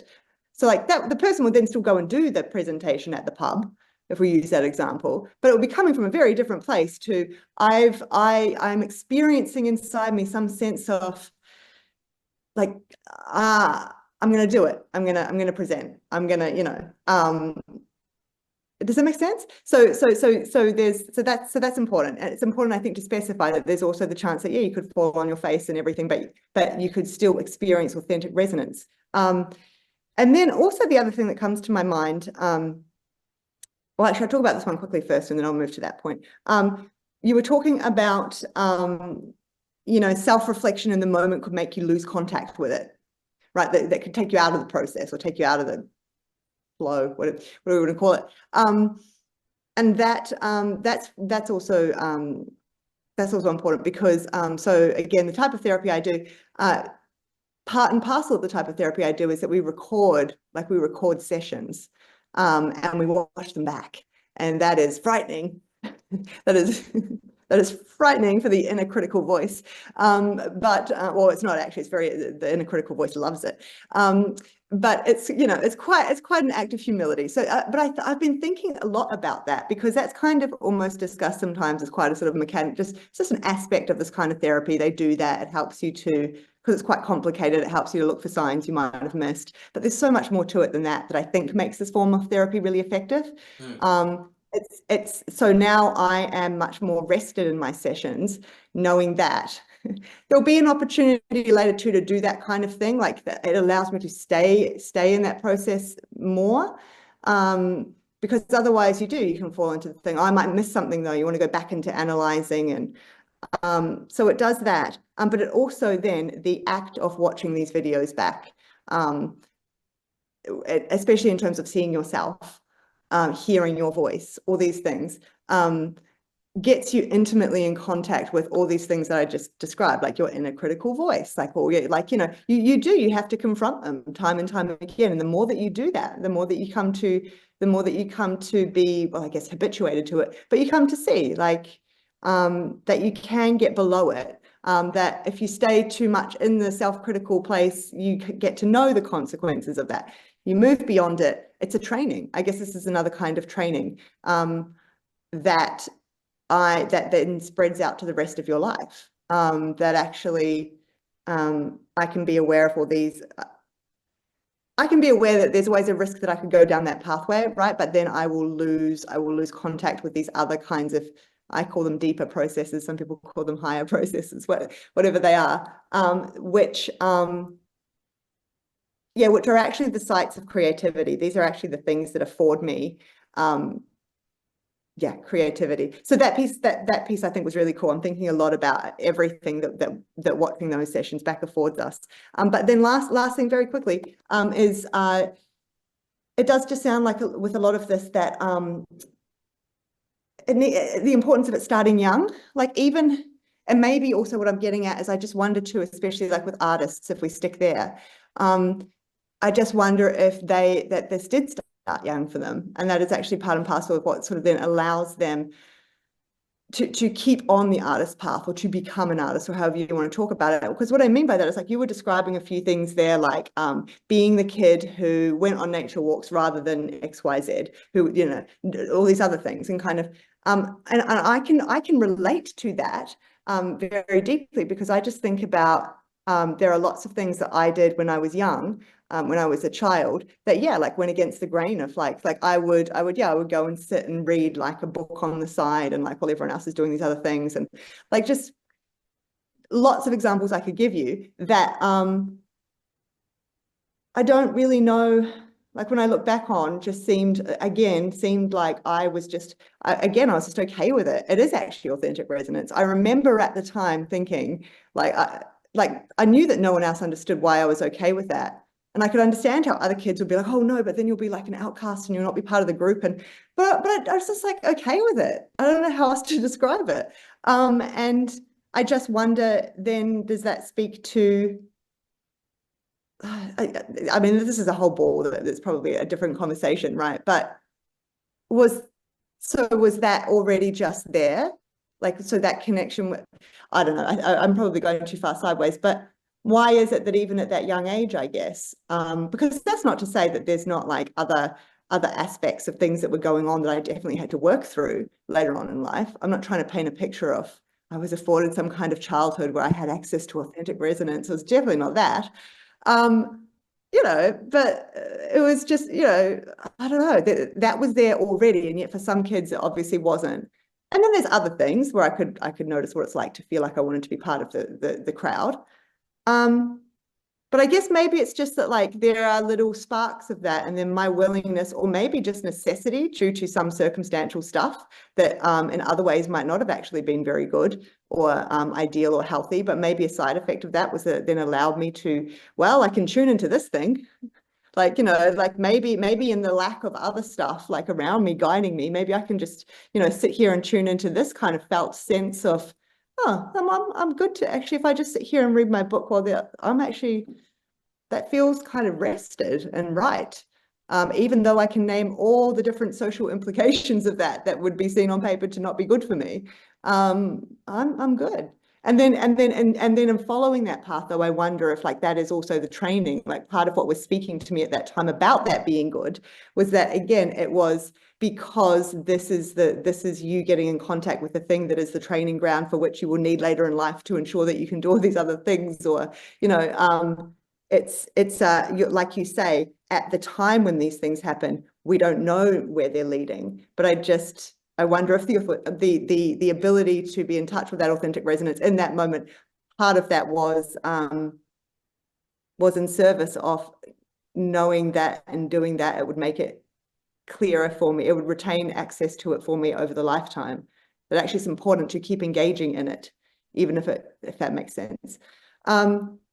So yes, I'll leave it there because otherwise I'll go. No, I think that's tremendous. You know, it definitely seems that some people, just to touch on that for a moment, it definitely seems that people are to some degree high order causation, reason why birth environment, hard to say, have different dispositions for different things. Like that there are some people that can make a choice to say, you know, go to work 9 to 5, not really think about it, not have an existential crisis, and they can, you know, be quite successful. Whereas more artistic people, they can't do that without having an existential crisis, right? There are some people that may be able to easily separate their public and private life, right? Like it's interesting to think that different people have different eases with different choices in different ways. Why exactly they're able to do that, in the choices they're able to do that, it seems to have some individuation that is a part of it, some sort of a birth variable. The issue becomes that there is also a certain, dare I say, cruelty to how the first world nation works. Is like, yeah, well, for some people, it's easier to have that that ability to make a choice without external support, and for other people, it's harder. But the issue is that the nature of a first world nation is one where you will have to be able to do that, or you will have mental health issues, right? And look, I think artists have had to, traditionally, people who say might be better at that inner space also tend to be forced by the society to do a 9 to 5 or a different job that is difficult for them to do because it doesn't fit with them, but they're forced to do it and learn how to do it, right? So you could have something here where, yes, if you're born as a child doing this, the ability to keep doing it is easier, but then there are other things that could be harder, such as when you do have to do what the external system tells you to do, like pay bills or taxes, whereas for other people, that's easier, but then when they get to the place they have to make decisions for themselves, it's harder, right? Like an interesting example I think about a lot is I think it's typically harder for people who have that creative impulse or that ability to make decisions for themselves and be confident in it. It's actually almost harder for them to maybe do well in the school or college or PhD. Not always. It depends on what professors they have. Whereas if they went straight to the creative part or teaching, they would excel, but they can't get there because they have to get through the process, and the system then selects the people who don't have that authentic resonance, who then are more mechanical in their teaching, right? So the system tends to reverse select who you would ultimately want in those positions because of the ease of the habitats for different dispositions. The more we are aware of that, the more we might be able to get better at more effective coordination mechanisms. Now, that's going to get us into organization, philosophy, systems thinking, et cetera, so forth. But what you're getting at is a real issue, that our inability to think, because I think we're not able to think it because we have too much of the improper metaphoric framework by which to think about choice and freedom and stuff. The more we're unable to think this, the more things like the meaning crisis will only get worse and worse, and families and traumas and so on and so forth, because there's a certain mismatch that is socially going on that is leading to trouble. I think also on the humility part, so there's a few things, what you were saying about the thought, the wonder can crush you. I always do think it's funny that they, who was your first crush? Like, who did you fall like your first crush, and your crush can crush you, right? It's kind of interesting how we have that sense. I think also I connect that. I'm quite taken by, in his Spears trilogy, Peter Sloterdijk talks about the Atlas. And he points out that Atlas has a beard. And this is important because it means Atlas is a philosopher, and that it's not the literal world he's holding on his back. It's his mental world. It's the idea, the spear. The spear always represents like the great truth, right? And it's a weight that he has to bear. So Atlas is a philosopher. In a sense, the more you move from a third world nation to a first world nation, the more the average person has to be philosophical, existential, as Peter Berger said, have to think about ideas. Ergo, the more and more the average person finds themselves like an Atlas, bearing a spear of, what do people think of me? What's going on? Because the spear that Atlas bears doesn't just have to be literally the, the philosophical system. It can just be the world, the life of the mind, the world of thinking. The more you're in a first world nation, the more you are in a world of thinking, because you're existential. By nature of encountering difference and complexity, you are a philosophical being if you're in a first world nation. You may not call it philosophy, but you're stuck in your head. Everyone is stuck in their head. That's Atlas. That's what Atlas represents. He represents bearing what the world in your head, right? And so that's important. And so then there's a certain bearing you have to do, right? Well, bearing needs strength, bearing needs confidence, but then where does humility fit in? Because humility seems important, right? Well, Faulkner, to go back to that example, because he's like my favorite, and Faulkner, there is a humility in the vision of Caddy. Like, artists all the time say, I failed. I failed to capture the vision of Faulkner. Faulkner, you wrote the greatest, like arguably the greatest novel of the 20th century, but I failed. It wasn't right. So there's this weird humility in the artist of this. I never got it right. It's never it. And yet it's simultaneously a confidence. They wouldn't have written it if they didn't have the confidence that they could have done it. So you had to have had the confidence to do it, all while knowing you're failing as you do it. And that's really weird. But that's the mixture that you see, this mixture of confidence and humility in the artist, right? I think the way to think it, and Peter over at the Stoa wrote about this a few months ago. He talked, it's very hard to think about humility and pride because it's like, oh, you have pride, right? Confidence. There's another classic virtue that we've lost called magnanimity, the magnanimous, right? Magnanimity is the love and cherishing of higher and lofty things. Like, and it's actually a virtue because it's kind of a vice to love bad. Like if you like, oh, I love mediocre food. There's a way in which that's kind of a vice. Now, you shouldn't be picky, meaning you refuse to eat anything but fine food. But the inability to tell the difference between great and bad is actually evidence of a deformed soul. Like if you cannot love the great or seek the great, there's a problem. But the reason why there's a pathology. Magnanimity, though, is very interesting because it actually does entail a kind of fundamental humility in it. Because the great thing that you love isn't you. It's beyond you. All you can do is develop a love of the great thing. So your job is to be confident in your capacity to love a greatness that isn't you. A great man is the one who can love greatness. But notice that it's very interesting because the great man isn't the greatness. The great man loves the greatness of which is never his. Likewise, Faulkner is great because he loves a caddy that's gone. He's one of the greatest writers ever because he's failing. So so basically, in order to, I think, gain authentic resonance, what we have to think is something like magnanimity. Like we have to think about this working to love the great, which means we love something beyond ourselves that we discern as great, that we dedicate our life to being able to encounter and fully meet, knowing we won't. And that's also the power of beauty, right? Beauty is this thing that you're like, I love the beautiful, knowing I'll never capture it. And yet I'll try. That's magnanimity. Pride is when you say, I can get the beautiful. I can be beautiful. That's pride. Magnanimity is when you say, I love the beautiful. And it's there, right? And so, because there's always been this tension in the West on, oh, don't you have pride in your art? Don't you have pride in your family? And you get confused because you're like, but that's a sin. I'm not supposed to have pride. No. Don't you have magnanimity? Don't you love the greatness of love? Don't you love beauty, right? So often, if we make a distinction between pride and the magnanimous, the magnanimity, then we can see how humility is part of this picture while working hard to be confident in the capacity to relate to the great thing.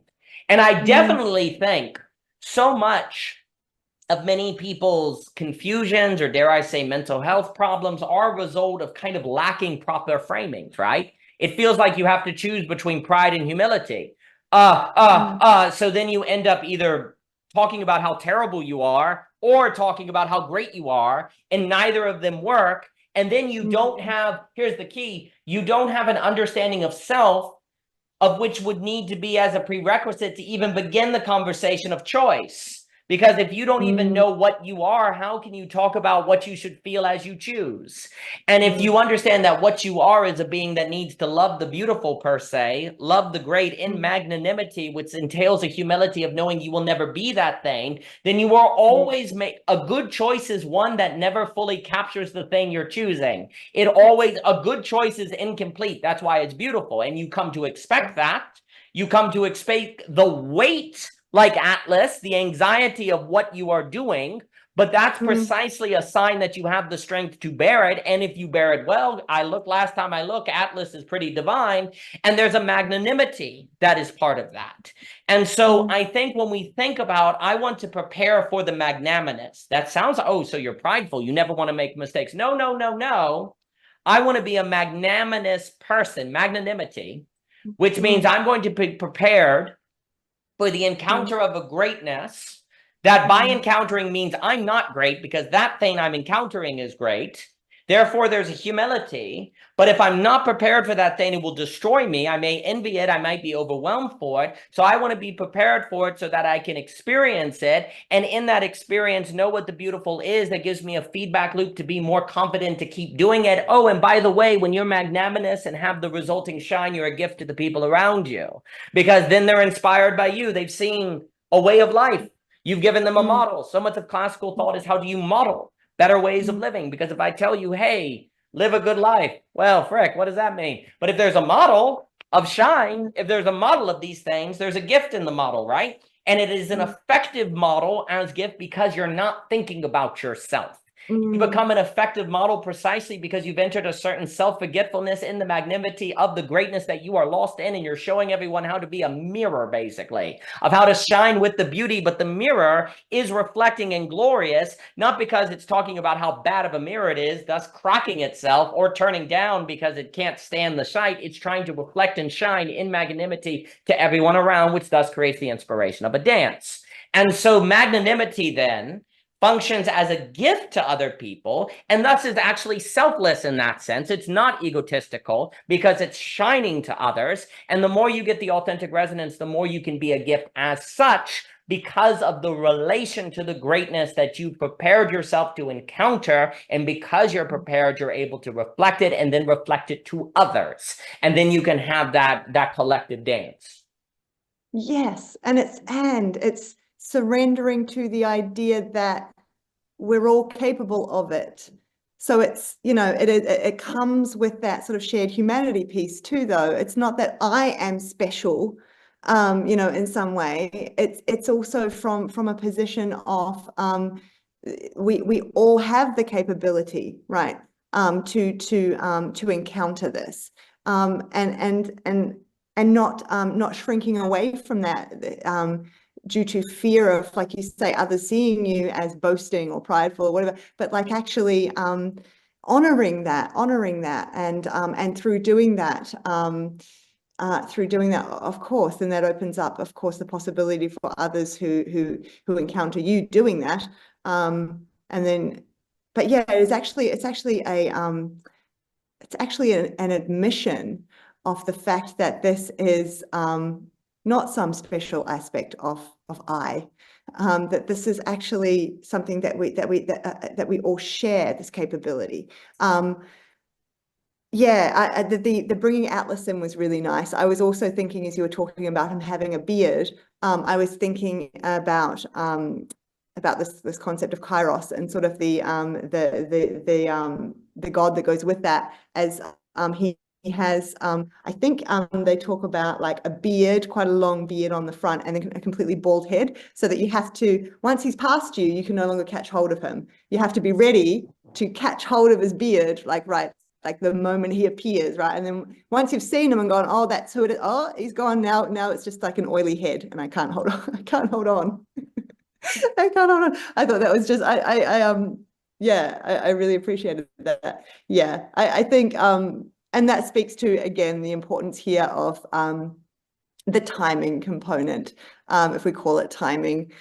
It's and this links completely with everything you've just said. So it's just me putting it in your words. It's if we again go to the artist is willing to enter into the process where in that the process where I might encounter here the great thing, right? I might encounter here the magic, the whatever it is.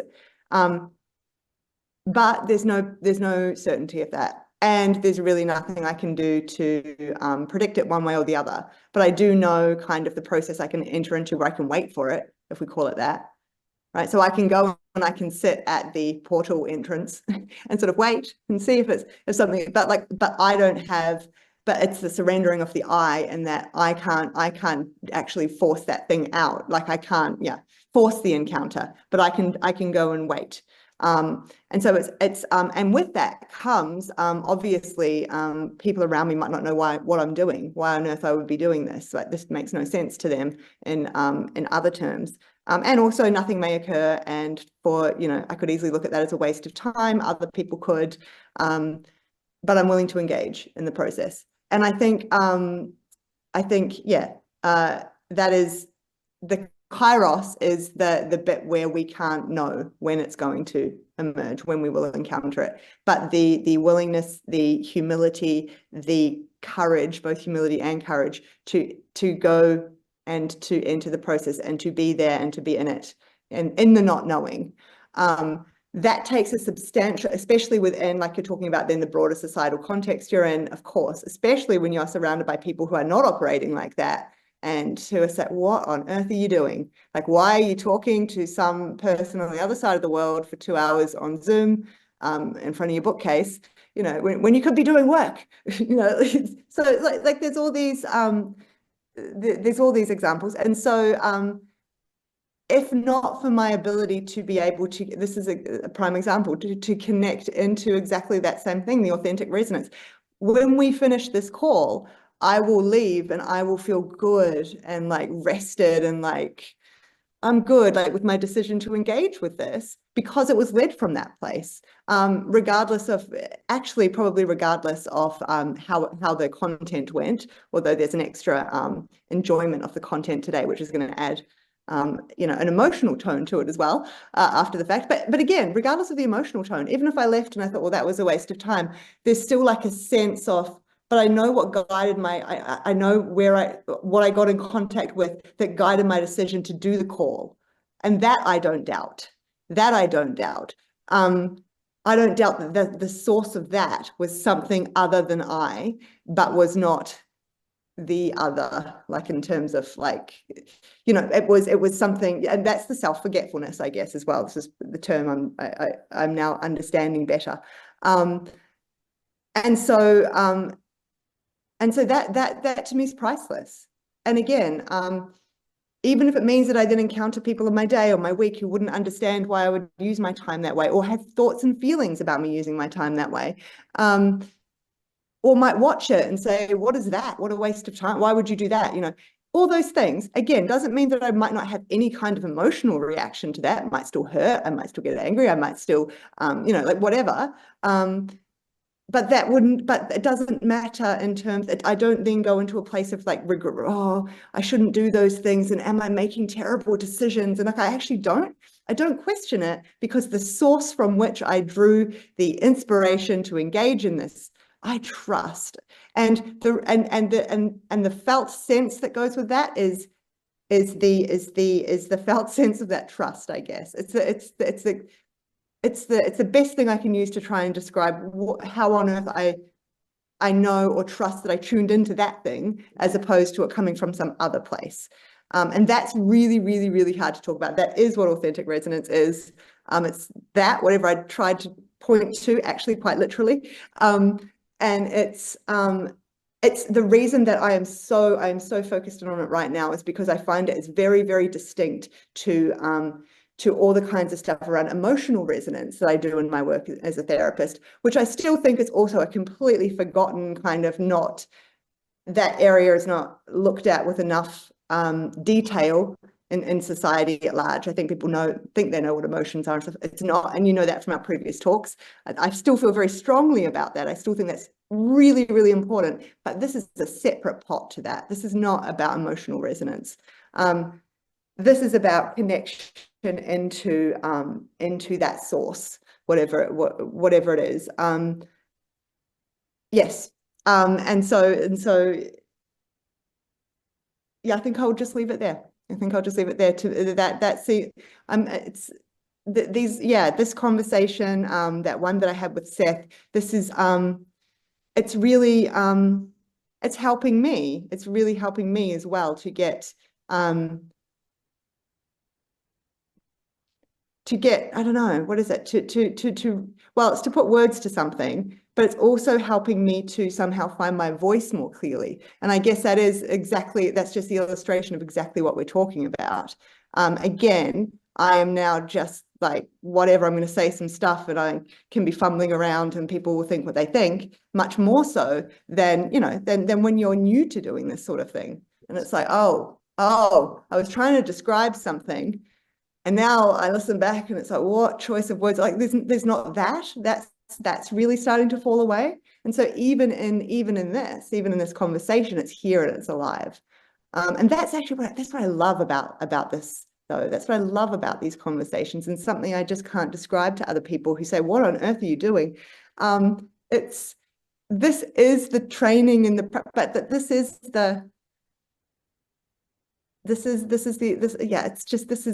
it while we talk about it. And this is the honoring it, and this is the doing it, and this is the experiencing it, and this is the encountering it, and the refining is a bad word, but I'll say refining, the crafting it, the polishing it, yeah, it's all those things. And it's like it operates, and you've said this before, but now I really get it. It's like it's operating at about 50 different levels all at once. And because all those levels are like pinging at the same time, that's how you know, like, oh, like there's something, yeah, it's very vital when that happens. Yeah. Well, that training of all of the levels pinging at once is the habituation and training for authentic resonance. Like that is the training of it. And the more you do that and get used to it, the more that you can then, well, rest in it. And even kind of in a sense, summon it because you're used to it, right? Like precisely because you don't have, like the soccer player on that example, they don't have to summon blocking the ball. They train it to the point where it just happens. They just find themselves doing it. That's why that language of rest shows up, right? That language of being moved, right? Because you've done it to the place where then it works. It just moves then because as the soccer player, the goalie has trained so much that then they can block the ball without thinking. They made a lot of choices, a lot of free choices to do things like, why are you staying after school so long, to get to the place where I can do something without thinking about it? But it required a lot of thinking about it to get to the place where it just happened. But then it didn't just happen. It just happened out of a lot of stuff that didn't have to happen. And so likewise, the authentic resonance then just happens because of a lot of training of that being on all the levels, so that then when you get into the situation, it happens, your body knows, right? Like Bonita Roy, right? Like likewise, your whole stacks, they just know, they're there, like driving the car without thinking about it on that example, right? I think, and I know we're coming up, I've always enjoyed speaking with you, Aspasia. It's a treat. And I don't know where the time goes, but that's Kairos, right? I think, you know, on the idea, it should also be noted, like you were saying, that this thing that we're doing is the thing that you're talking about as you do it. As a note, this is where I think the liminal web, this technology, this information technology of Zoom, recording, YouTube, is a new information technology that can structure consciousness in the Marshall McLuhan, William Ong way that they talk about on the radio and TV. This is, in fact, an infrastructure to help spread the conditions of authentic resonance that are necessary for an increasing first world nation world, without which it will be destroyed by mental health problems. And so you need a kind of technology like this to then structure people in how they think in different ways and provide at hand training opportunities by which to get used to this thing. And that hasn't been available to us until basically 2018.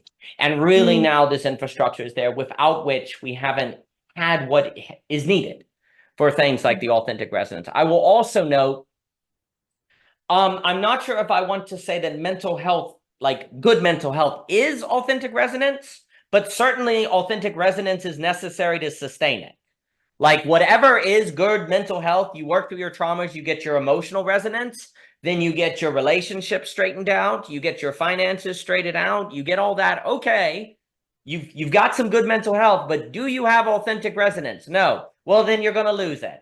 It's going to break. It's going to shut. You're not going to be able to sustain it. The authentic resonance dimension is how you keep good mental health so that it's anti-fragile, so that it's good, and also can be a source of inspiration because you encounter things that you make beautiful. So your good mental health becomes better mental health. Like you want it to be better, right? Like the only way to make it better is to be able to make choices that you're able to then organize your life in better and better ways. So without authentic resonance, whatever makes mental health come about, at the very least, authentic resonance is the sustainer of it.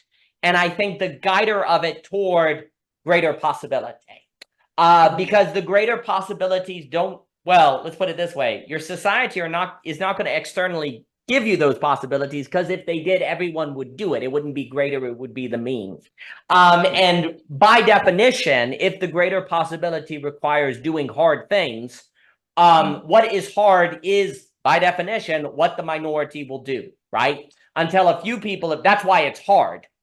But if a minority of people do it, that can inspire more people to do it, and then it spreads, and then it spreads, and then there's a new hard thing, and it spreads, and you get a feedback dynamic of greater capacities to handle greater capacities of beauty that is ever moving. So you have an advancement, but also a democracy with that advancement, if you will, a spreading of the baseline. So I think also what's very interesting is you mentioned catching the kairos, and I love that idea. It is interesting because beards do tend to represent philosophy, and it's interesting to think that catching philosophy has this ability of creating the weaving experience, right? You mentioned weaving at the beginning. And so if you're able to catch it, your life feels weaved together. Like you were saying, how conversations like this, oh, I can see how it goes together, right? So you catch it, and then it weaves, and also you catch it and it can weave conversations, right? And like it has this weaving potential. It makes the dialogue go together, pieces fit together because you're able to catch it, right? And it also, I think, suggests why philosophy has some unique capacity to weave relationships together or to help people relate. Because philosophy is precisely working the whole stack at once. It is more of an artistic creative act when it's at its best, which then trains you to be able to have the authentic resonance, which then empowers you to choose to do this more, which makes it more and more, and when it gets a feedback loop, right? I think that idea of catching the weaving, I think we were talking earlier about what is freedom. I think basically we would be better to associate freedom with catching than choice. We talk a lot about choice. We really should talk more about catching. You're free when you're able to catch the kairos. You're free when you're able to wait and you're there. There is a choice, grab the beard. There's a choice to be there ready to catch. But choice entails catching, but catching entails choice, but choice doesn't necessarily entail catching, right? Catching is a sublation that includes choice. But the catching also is humble, because if you had everything you needed, you wouldn't be catching anything. It also requires surprise, because you don't know when the kairos is going to be there to catch. Timing, action, belief, faith, magnanimity, everything is there in the sitting, waiting in front of the portal, right? We talked last time as well on how where thinking without anything non-rational becomes auto-cannibalistic, right? It eats itself. Basically, non-rationality is necessary for sitting in front of the portal or choosing to be here, right? Well, the moment you do that, that's a choice now where you're not going to be auto-cannibalistic because you're not in autonomous rationality. So that right there is a great step in the right direction. And in that non-rational choice that saves you, not only does it save you from auto-cannibalism, it also puts you in the position to catch kairos, which is then what weaves your life together. The ability to catch philosophy weaves your life. If your life isn't weaved, it's fragmented. And when it's fragmented, it feels mentally unhealthy. So you need the weaving to feel mentally healthy. You need the weaving to keep your mental health together and versus losing it. And if you are in the possession to catch it and you feel weaved, here's the key. When you feel weaved together, you feel what? Free. And you found freedom in the catching, which then created a determination. You know, it created you feeling like, yes, I get to the place where I can catch without thinking about it. I'm able to be free without thinking about it. That's an ultimate skill. That's an ultimate capacity that you're working with, where you get to the place that no matter how quickly kairos comes out of that portal, bam, I got him. I'm like the goalie. I don't even have to think about it. I've got it. And that creates a confidence that isn't a pride, but a magnanimity, because it is a loving of the catching of that which you will never be. That, yes, everyone's like, you're crazy. Why are you doing that? But you know, the beautiful thing, if everyone thinks you're crazy, well, that means you're kind of irreducible to the social order, right? Alienation means you're an alien, so you're irreducible.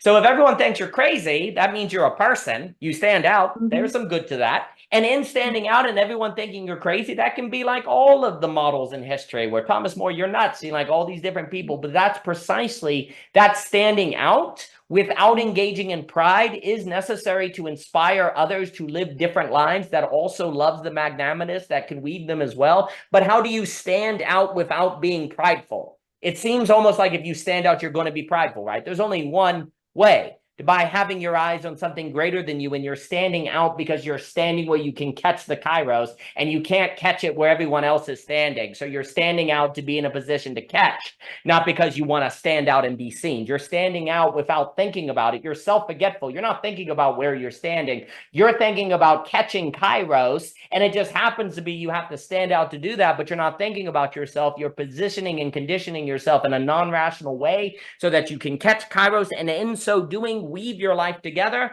and then in that weaving show a model to other people for how they can be weaved. And there's a shine and beauty in that. That is the movement of all things together in this manner that particularizes and creates dance. And so I think freedom is found in the catch. Yes, and also with that, the confidence of this weaving, the confidence that your confidence that there is an I, like the integrated, like that. So what I mean by that is we're talking about mental health now and fragmentation, and actually there needs to to have an experience of a cohesive I, right. There needs to, we have to be able to weave together various streams that are coming in at all times, various streams of experience, sensation, like all these things, in such a way, and integrate them in such a way that we can hold on to the idea that there actually is some kind of I here, right? That we don't just dissolve into and become fragmented. So in terms of good mental health, the idea that the weaving also occurs in terms of all the stream of information that's coming on what I'm experiencing right now, that I can be clear that there's an I here, right? That comes from a weaving. And therefore that is also what then allows me to trust that there's an I to catch, right? So there's kind of both things, right? Because then you can't catch anything if you're not even sure what your bounds are, or can't get the language right, Daniel, but the need to have some clarity around what the I that is then able to catch the thing that is outside of it itself. Maybe it's like a differentiation piece or something, but that's also important. I am gonna have to tie up soon, but one other thing I do want to get in there, and I'd love to hear your thoughts on that, or what I'm about to say, is around oh gosh, now I've lost it. So the catching. So I would love, what I was going to say is I would love to do like a full conversation sometime that really starts off with the framing of mental health and authentic resonance, because it's a very curious kind of relationship to try and think through, because on the one hand, what do we even mean by mental health? It's its own thing, because I think we all, again, it's phenomenological, like we all kind of know, but the concept of mental health, the problem with that is that is we're relying on societal kind of not even well, they are norms, I guess, and bodies of authority to tell us, like it gets updated all the time, the criteria for whether or not you meet a mental disorder, so it's not like it's some clearly defined, like the manuals get updated now this is mental health and this is no longer, and now this is so long as you're also doing this other bit, but no, not 4 behaviors, 5 behaviors mean it's a mental illness, it's like, it's very, so like even trying to define mental health is important, and then how authentic resonance links into that. And I guess the first place that my mind goes is that maybe authentic resonance is actually, oh, but that's tricky, that's not good. I was going to say maybe that is kind of a clearer indication for ourselves of our mental health, but then in saying that, I think there are sorts of ways that people could get deluded into believing that what they're experiencing is authentic resonance. You do need some kind of there's trust is so important here, like, and the role of relationship, and just and I guess it's humility. there's so much importance in just in having trust in some other person, in some like ground of a relationship, which is a place where you can actually come to better understand maybe some of the ways that you are being, that you're self-deluded, or some of the errors in your thinking, and some of the errors in yeah, I guess in your thinking is a good place to start. The relationship is so important to that, so you can't get rid of that. Anyway, as I said, it's definitely a conversation for another time, but I think that's really, really interesting. I did want to, something that has just remained on my mind since you've said it, and I just really want to get it in, even though it's slightly ridiculous. But maybe it's coming from the source. When you I really want to make a t-shirt with a phrase that you used that was, "I love mediocre food." I thought that's beautiful. I love that. That's like a really mediocre t-shirt. Like, it's just, I love mediocre food. I don't know why that's on my mind at the end of such a powerful conversation. But there it is. Maybe that's the $1 billion idea. See, that's just emerged. That's right. That just came, and people will be like, wow, me too, John. Quick, merch. Me too. Merch. All the merch. Well, no, this has been tremendous. It is, some things that come to mind is, one of the issues I do think that makes the mental health conversation problematic is because it almost always reifies an individual versus the individual, or makes the individual, the isolated individual, most real versus the relations, right? Yeah. Also, I think there are conflations of things like mental health, and you could even say like social health or sociability. There's something about having mental health that means you're not mental, which means you don't think about mental health. But then there are various peoples, who are mentally, you could argue are insane, who don't think about their mental health, and but they don't have social health, you could say, right? So there may be different categories that need to be thought. So there's something about mental health being tied to an ability to not think about your mental health all the time, weirdly. But then there's also a form of that is bad because it loses sociability. And this is where, for me, it's another topic. It's the difference between what I call cheap to lose and costly to lose, where he talks about like normativity in the Foucaultian sense. But yes, you can have what's the difference between neurodivergence and a form of neurodivergence that is not sociable, right? So there's something there that has to be put together, and we'll have to talk again. It's odd because the soccer player who blocks the goalie, the goalie who blocks the ball without thinking about it, seems most themselves precisely when they're not thinking about themselves. The I appears precisely when the I is not thought, because oddly, the act of thinking breaks a thing. When Descartes says, "I think, therefore I am," that's actually in a weird way the moment when he's not. Because the I is the thing you live through, that if you're thinking about, it's gone. I think, therefore the I isn't. And, hopefully I think and I am are the same phrase. And the thinking is more like the thinking that the goalie does, which is the thinking of a body that has been so well trained by thought, it can act without thinking about it, right? There are different kinds of thinking. Like, there's always that experiment that shows the thumb moves before you think about it, the Levitt experiment. That only disproves free will if you're not your body. If your body actually is you as well, then a part of you is able to move before your awareness moves, which actually I would argue your thumb's able to move without you thinking about it because of all the awareness work you did moving your thumb to the point. You had to think about moving your thumb when you were a kid, which got you to the place where you could move it without thinking about it, right? Like, the ability of your body to do something without awareness is the crowning achievement of awareness. That is a crowning achievement of freedom. And the reason I say that is because there's an odd way in which your I appears precisely in the catching of a greatness that you are not, and you're glad in it. Like, when you're able to catch this thing that weaves you and you're not thinking about yourself, that's precisely when yourself is weaved in the acknowledgement of something greater than you that you're glad is greater than you. And that's when you're there. Because you're not thinking about you being there, you've forgotten yourself. And in forgetting yourself, you find a gratitude and a beauty that your I has weaved together. That's a testament to it being there precisely in its humility, of a magnanimity, of a gratitude of the thing that it is called, that is weaved it into being as a glimmer of that weaving that is not reducible to you and yet is thanks to you. Like Faulkner writing The Sound and the Fury, like those moments of authentic resonance where thanks to you, you are able to do something that is not reducible to you, and it's precisely possible because you're not thinking about yourself. You're just thinking about the catch. And because you were prepared for the catch, because you did the work for the catch that resulted in the non-rational things of sitting in front of the portal while people thought you were crazy, you were able to do that and weave things together that otherwise couldn't have been weaved together. So I'm glad we were able to play this game of catch. It's been a delight, Aspasia. Thank you for your time. I've enjoyed it. It has very much. I've enjoyed sitting in front of the portal with you. Yes, ma'am. I have as well. Thank you, Aspasia. It's been a treat. Thank you.